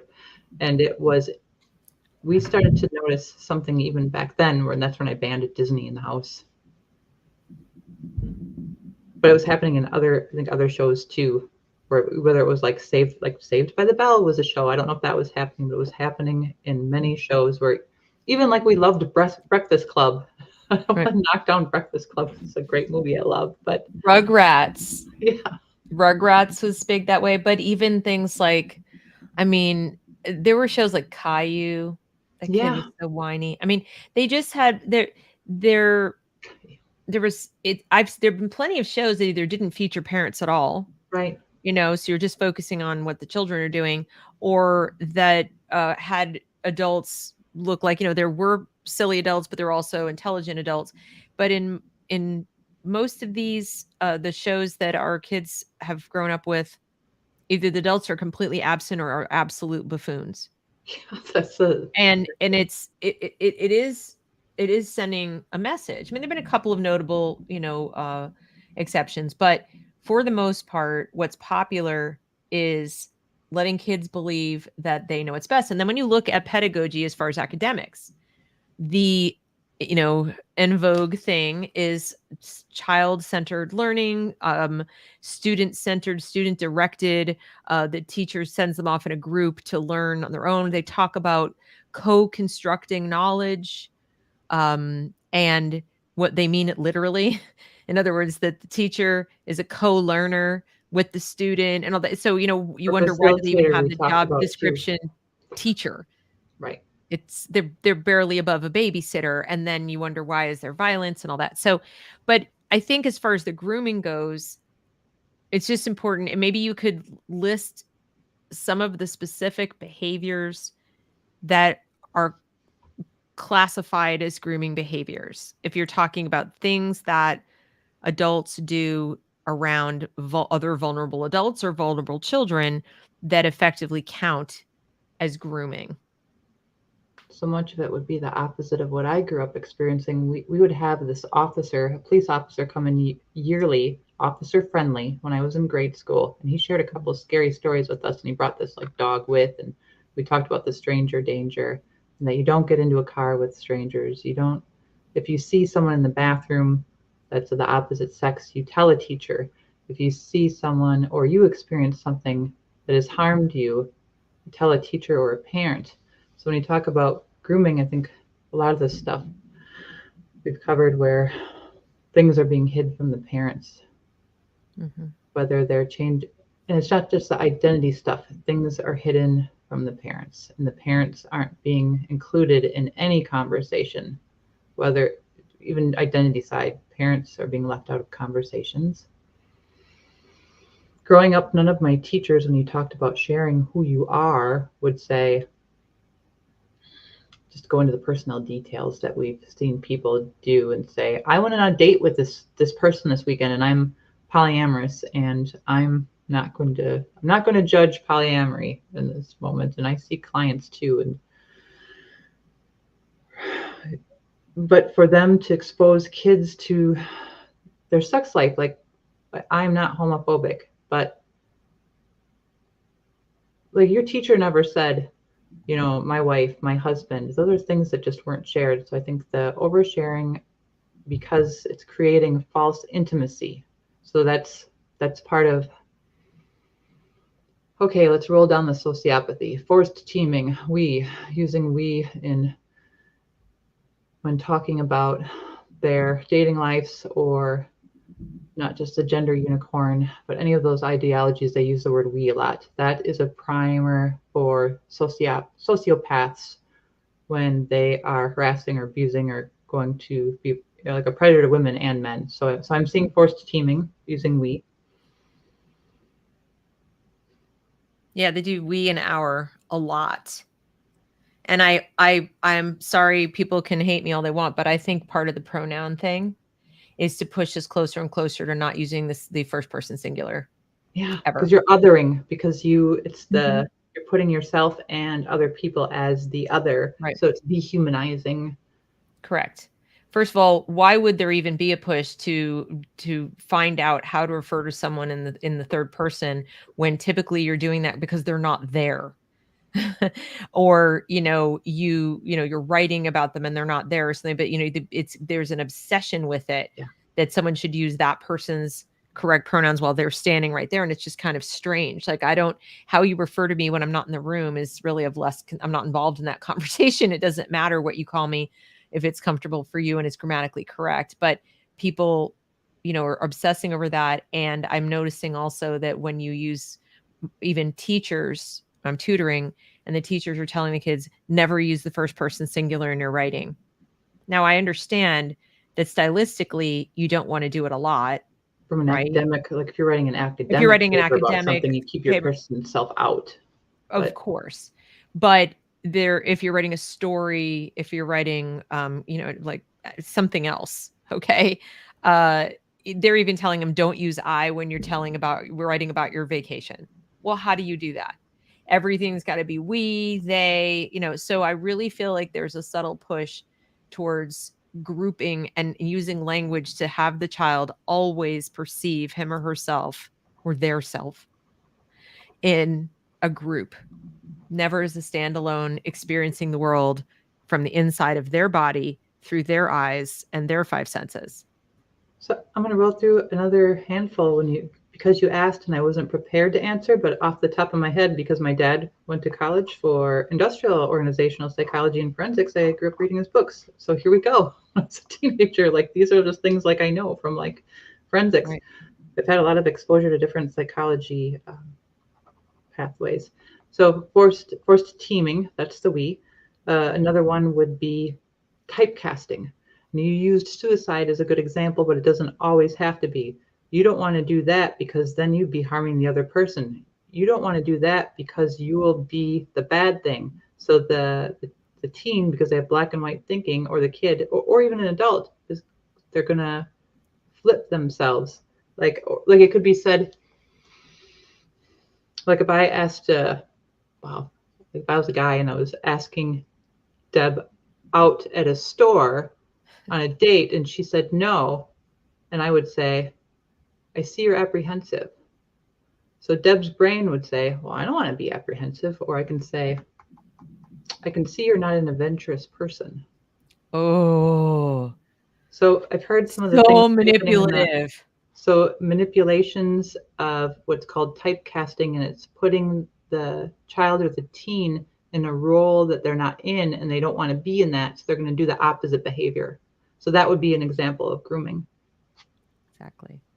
And with the most egregious one being, which we know studies disprove, is that if you don't let your child do the thing with the medical pathway, they're going to kill themselves. Yep. No, guess what, parents? You're being groomed. Another one is a boundary violation, and that's for everyone, which is ignoring the no. So that's what's happening with the cognitive dissonance, and they keep breaking them down and breaking them down. And then they will give them lower grades in school, which we know, or maybe they'll take away their recess time, or they'll be called out in the middle of class and they'll be shamed for not wanting to say they're cis, or like that, like they don't want to talk about whatever is going on and they don't want to be a part of it. And that's right. Where, again, some of them are going to stand with the person that they know is in charge, even though in their mind they don't even know the word abuser yet, because they want to free themselves from being in the spotlight, from being harassed by the teacher or whatever's happening. Right. Let me commandeer your identity. Right. Very true. And then just an average man says, I can see you're scared, is another manipulative phrase. Oh, so doesn't just an average man, didn't you work for the police? Is that true? I'm trying to remember from the last episode. I can't remember. He did something. He retired from law enforcement? Something like that, as I recall. Yeah. But yeah, there are all kinds of the anytime you typecast somebody else in a way that could be interpreted as negative, their instant impulse is to prove you wrong. Right. And that is a way of breaking down your boundaries and getting you to do the opposite of what's good for you. Too many details is another one. Sharing too many details. So, which happened in my program, but it was happening in schools, and what's happening in the grade schools is exactly the teacher saying, here's all of the parts to my sex life of what happened over the weekend, even if they're not talking about their sex life or the person they're dating, regardless if they're heterosexual or not, they're sharing all these things with kids. And like you said, Deb, like we talked about, the kids see them as an authority figure. So they're going to feel that it's safe for them to share. And then again, that's impacting their limbic system, and they're going to take that with them in other areas of life, where if a stranger comes up to them and asks, where do you live? Like we were taught, like I asked my name on trails. I say I'm Sarah. My name is Sarah Deber when I'm out on the trails, FYI. I don't give out my real name. I don't even have to say my name. Sometimes I'll just say Sarah and go on in my way. Yeah. But these kids are now feeling that they are able to share too much about themselves, and it's going to compromise their safety. But then also that's what makes them more malleable in these environments, because they expose who they are. And then that's like flipped back, like average man said, it's flipped back into themselves, where it's exposed. And then they're saying, like the teachers will say, or even other students are joining in, that's not the way you're supposed to be. You're supposed to be this way. So then they adopt whatever they're told into because you want to be inclusive. Right. And then they get serotonin hits from that. Right. And they feel part of the group, and they have less anxiety and depression when they start to take on those things, unless they start pushing back, where you said like the cognitive dissonance. Right. And I would like to stress, at least in my opinion, and see if you agree with me, Christy, that's fine. You're allowed to disagree with me. But my opinion is that it doesn't matter whether this is intentional or not. Correct. So I have a friend who's a lawyer. Irrelevant. Sorry. I have this argument weekly with a phone call, since I'm away from home, but I'm going back to friends for a while before I relocate. I have a lawyer friend, and we get in this debate all the time, but we won't always talk about intent versus outcome. And we all mess up and do things that we regret and that we wish we could take back. None of us, I don't want to say we're saints. We're humans, and we're learning as we go, and that's never going to end in life. But manslaughter is still manslaughter. And then when you talk about intent versus outcome, like we'll be talking about something, and then I'll say, but the outcome was, and like he'll say, nope, the intent, and then we'll start going back and forth. But it's still what's happening. And then what scares me is that I know people have to stay for work because it is extraordinarily hard right now. And I don't admonish anyone who's in the position that they're in, because some people have tenure, they don't know what they could do. Some people have been in their jobs for a really long time, and they can't, colleges are a mess right now. I was just in another meeting I recorded recently. I'm still floating around academia, and I heard some other terrible things mentioned that we're not even saying today. Like you've talked about a breakdown in schools. It is absolutely happening, not just on the ideology spectrum, but when these people are teaching, how many of them are mindful of that? So that scares me too, that they are not mindful of the situation and don't have awareness about it, and that they're on autopilot. And this is a logically fallacious statement to say that I don't like, where I'll say, well, if one person lied about one thing, that means they'll lie about another. That's not always true. But when they're interacting with kids, and they're not mindful about something like this, right, that frightens me, of what they're going to allow and what they're blissfully oblivious of. It's like the Matrix, when that one guy says, I want back in the Matrix, and he's eating a steak, and he's like, it's really not one, but I love it. Like it. Yeah. And the problem is, once you cross that Rubicon from reality to pseudo reality, okay, for one thing, and this is what they do, is they get you in little bits, whether you're a teacher, a parent, or even an older student who's kind of lived in reality for a little while. Once you cross over into saying, okay, I'll accept the pronoun thing. Okay, we'll do the genderbread person. Okay, we'll say that, white people carry racism or whatever. It gets impossible, not just difficult, impossible to walk it back. Right. The next time. Sorry, go ahead. Sorry. I was going to say, the next time they, whoever the authors of the new ideology are, who hand down the next piece of curriculum and say, okay, well, now what we're going to do is we want to make sure to be truly inclusive, and we have to do this, minor attracted people. are a group we need to, we're gonna, they're not pedophiles anymore. Don't be afraid of them. How are you backing up? Where are you going? Where are you going with that? There's just, you either stand for reality or you don't. And forget slippery, people say it's slippery slope fallacy, Deb. No, it's not. You can't partially be in reality and partially be in unreality. That's not how life works. You're going to lose track of your lies. And actually, what's more likely to happen, and I don't know the brain science behind it, maybe Christy does, is that you drink your own Kool-Aid. You begin to believe the things that you have told other people, even if initially you were just doing it because everyone else was doing it. Eventually, it becomes your reality, and you forgot why you would have questioned it. So there isn't going to even be the impulse to push back against minor attracted persons. Pierre Bourdieu wrote a book about that regarding, does anyone in the audience know your classical sociology and Pierre Bourdieu? Feminine, it's like F and an M, and feminine domination,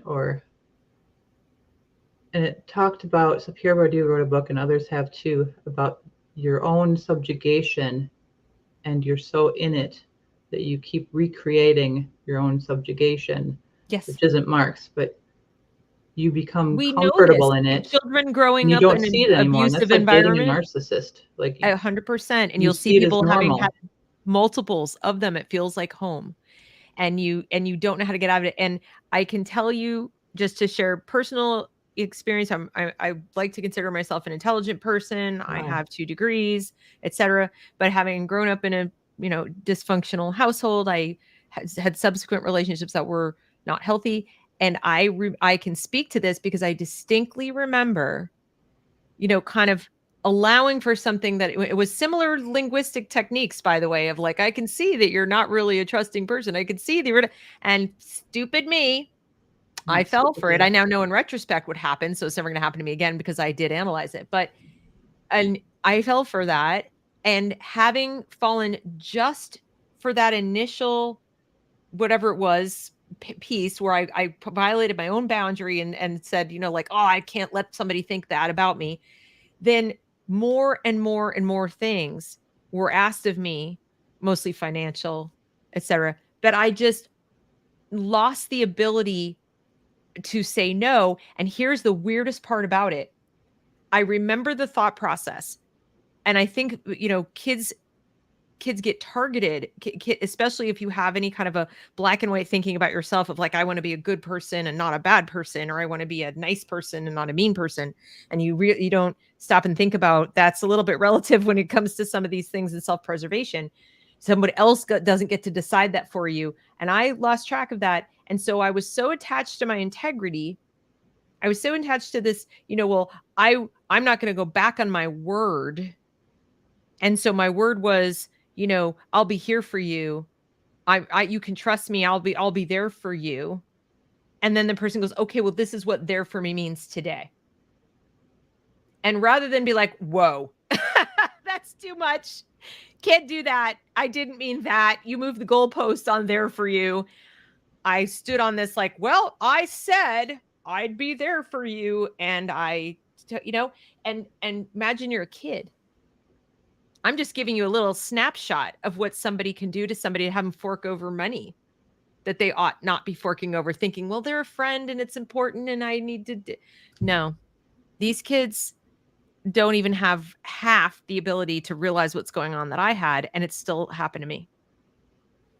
So, that's why I say you can start to believe your own, like you can't backtrack. You get stuck in a place where the thing that got me out of it was a friend who said, don't stick with a bad decision because it took you a long time to make it. And it was sort of a way of saying like cost fallacy, since we like our fallacies. Well, exactly. And one of the ways that this grooming works on anyone is the sunken cost fallacy. And when you talk about kids and you talk about the investment they have in their social status, and school becomes the center of their universe. And we know that schools, the CDC, the Department of Education are trying to make school like officially the center of their universe, not just, accidentally. they will perceive it that way, that I have invested in this identity as a fill in the blank. So even if they wake up at some point and go, I don't feel this is good for me anymore. And I've heard story after story of a kid who began to outgrow their gender dysphoria or got pushed into the club for it, kind of thinking this will be a fun social thing, got in and felt really uncomfortable, but was afraid of leaving. And that's what happens with cults too. So this is a grooming thing that happens, that people, even people who don't intend it, teachers, everything gets stuck in it. So it ultimately doesn't matter if they intended it in the first place. And I know that's kind of weird and backwards because we're being told by the critical theorists that intentions don't matter, only outcomes. Well, interestingly, that only works for the people they say it applies to, not them. And the goalposts keep moving. Deb, I have so many things to say on that. And I'm sorry that happened. And you and I have had a lot of talks, and you're not stupid for that. And I have so many things I'm writing, including for articles. And then Epoch reached out to me too for the biotech stuff, which I kind of keeping quiet for Epoch Times. So to write for them, codependency is a shameful, terrible word. It didn't come out of relationships that were friendships, or it actually came from either sex addiction and drug addiction, but it should never be applied to human relationships, because anyone who has ever fallen under the definition of what the word codependent would mean, because it's used in step groups a lot and I hate it, you are trying to mitigate harm to yourself in some way. So you started adjusting behaviors, whether it be accommodate others. I use clarifying the statements. I'm trying to get over it, to say, I have these degrees, thus you should listen to me. I'm trying to desperately ditch that, or over explaining or over sharing. There are things that a lot of us did in growing up. And like you said, it wasn't even as impactful to us as it is to kids now, with the pressure that they're under and the exposure that they have in order to do things that keeps them in the group.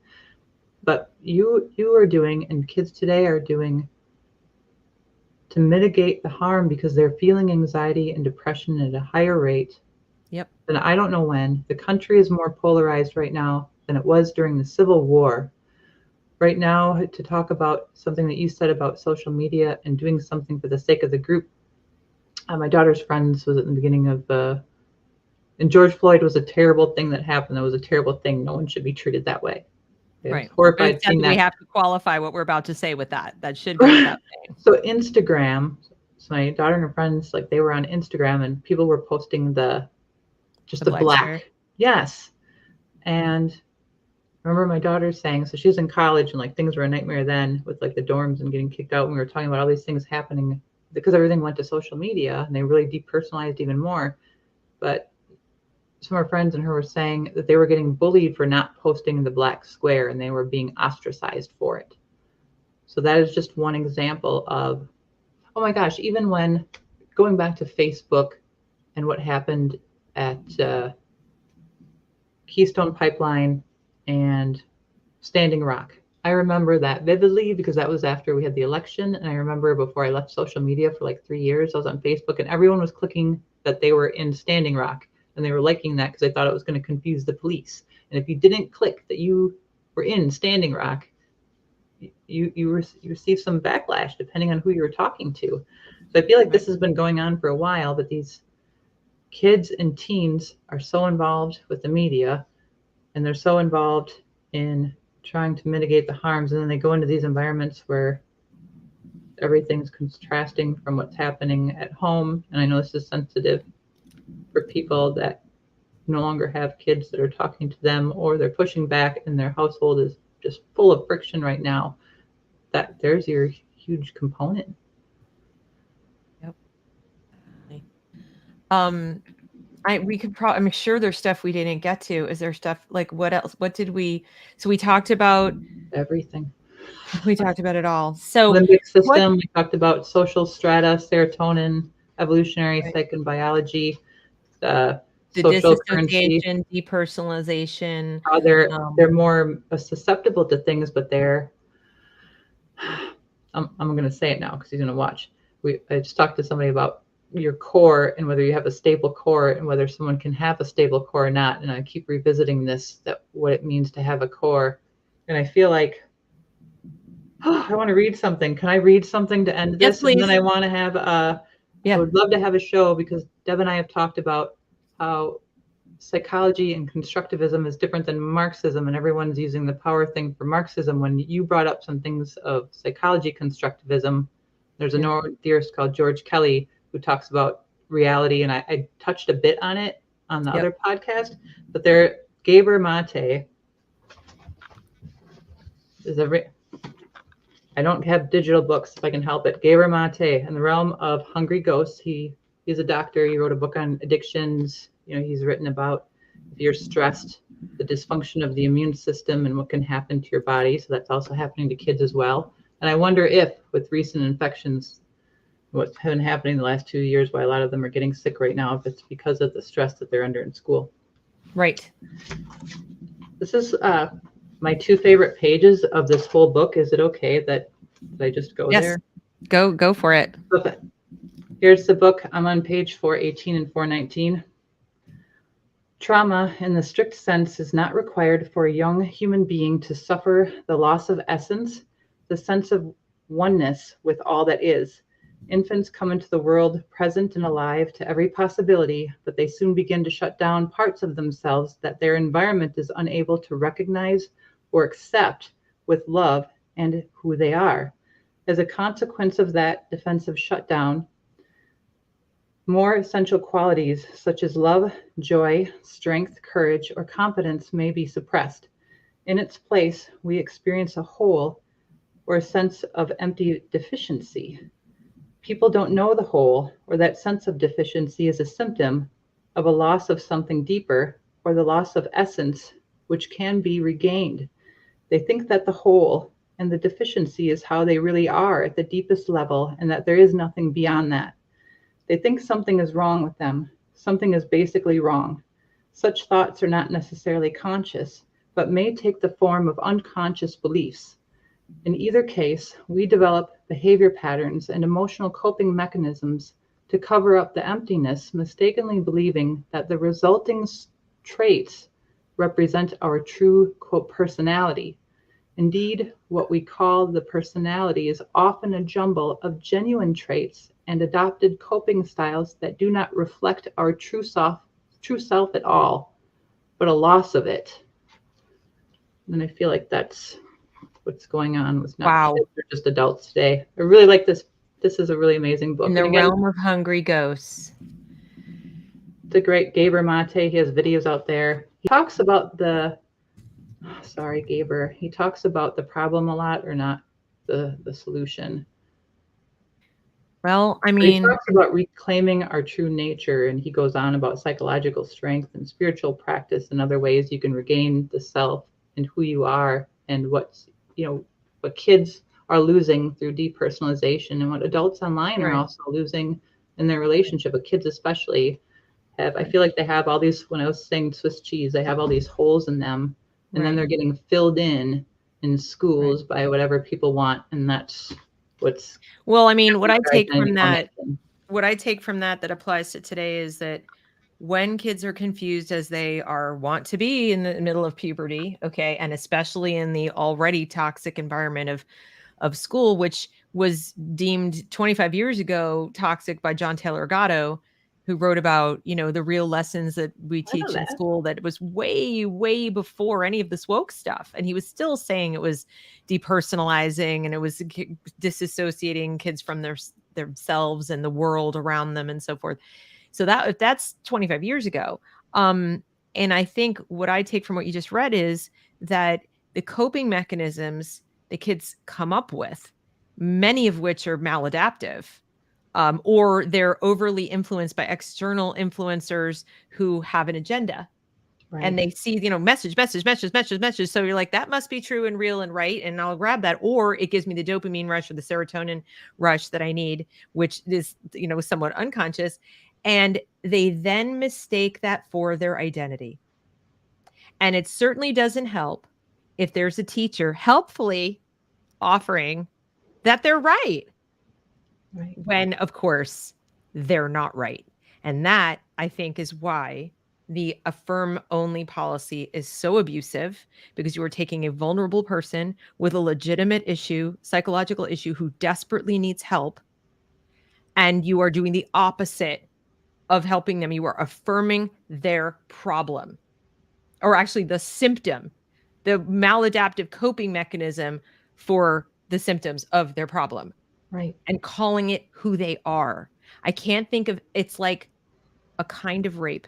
And I'm sorry if people think that's We need to use hyperbolic. stronger words like that a lot, Deb, because No, that's but what's happening with the maps. Yeah. I'm I'd serious. say rape.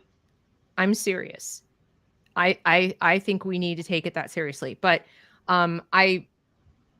we will have that show on constructivism. As far as questions and things, folks, you can find Christie on you're on Twitter still, for the There's most my part there. She's hashtag. at _ Heart of Grace. And she, keep an eye out for the Substack. Hopefully when you get it done, share it with me. I will broadcast it to everywhere. I'll put it in my YouTube community. I'll put it in locals. I'll put it everywhere.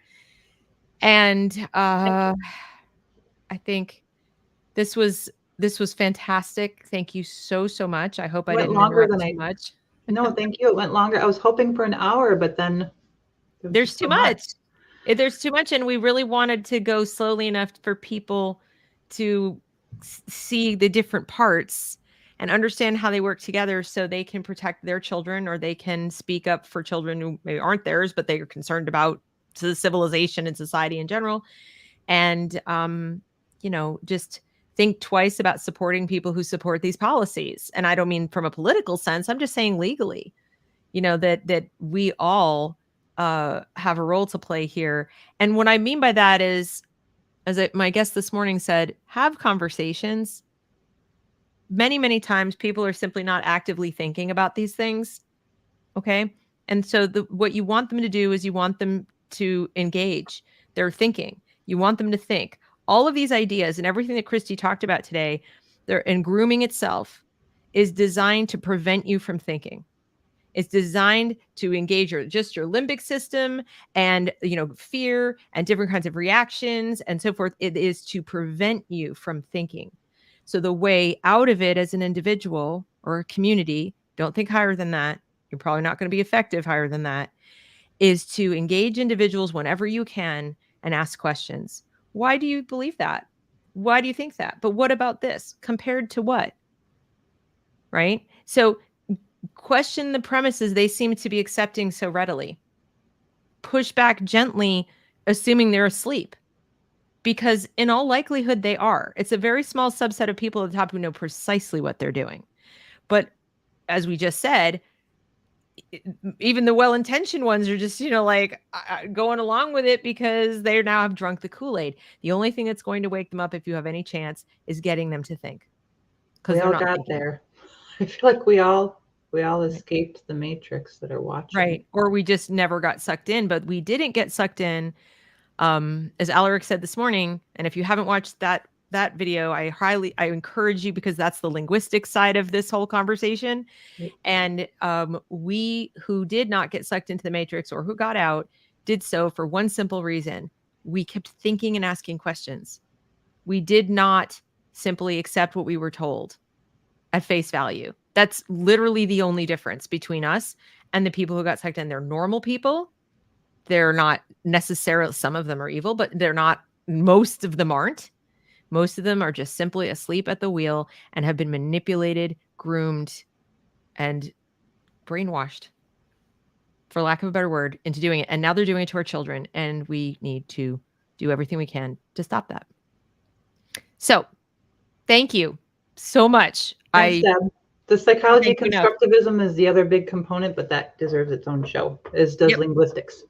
Yes. So we're gonna do the constructivist one. Maybe you and Alaric can come back and do linguistics together, because he did linguistics this morning of just like a little high level thing, which was great. But we could dive in a little bit more, because I bet we could do a great show on that. So thanks everybody Thank you for coming. please share this around. I think people need to better understand how this works, especially with all the talk about grooming and people wanting to write it off as, oh, you're hyperbolic and you're conspiracists. No, we're talking about very specific behaviors that are absolutely technically defined as grooming behaviors. So thanks, everybody. I hope you all have a great afternoon, and we'll see you next time. Bye. Thank you.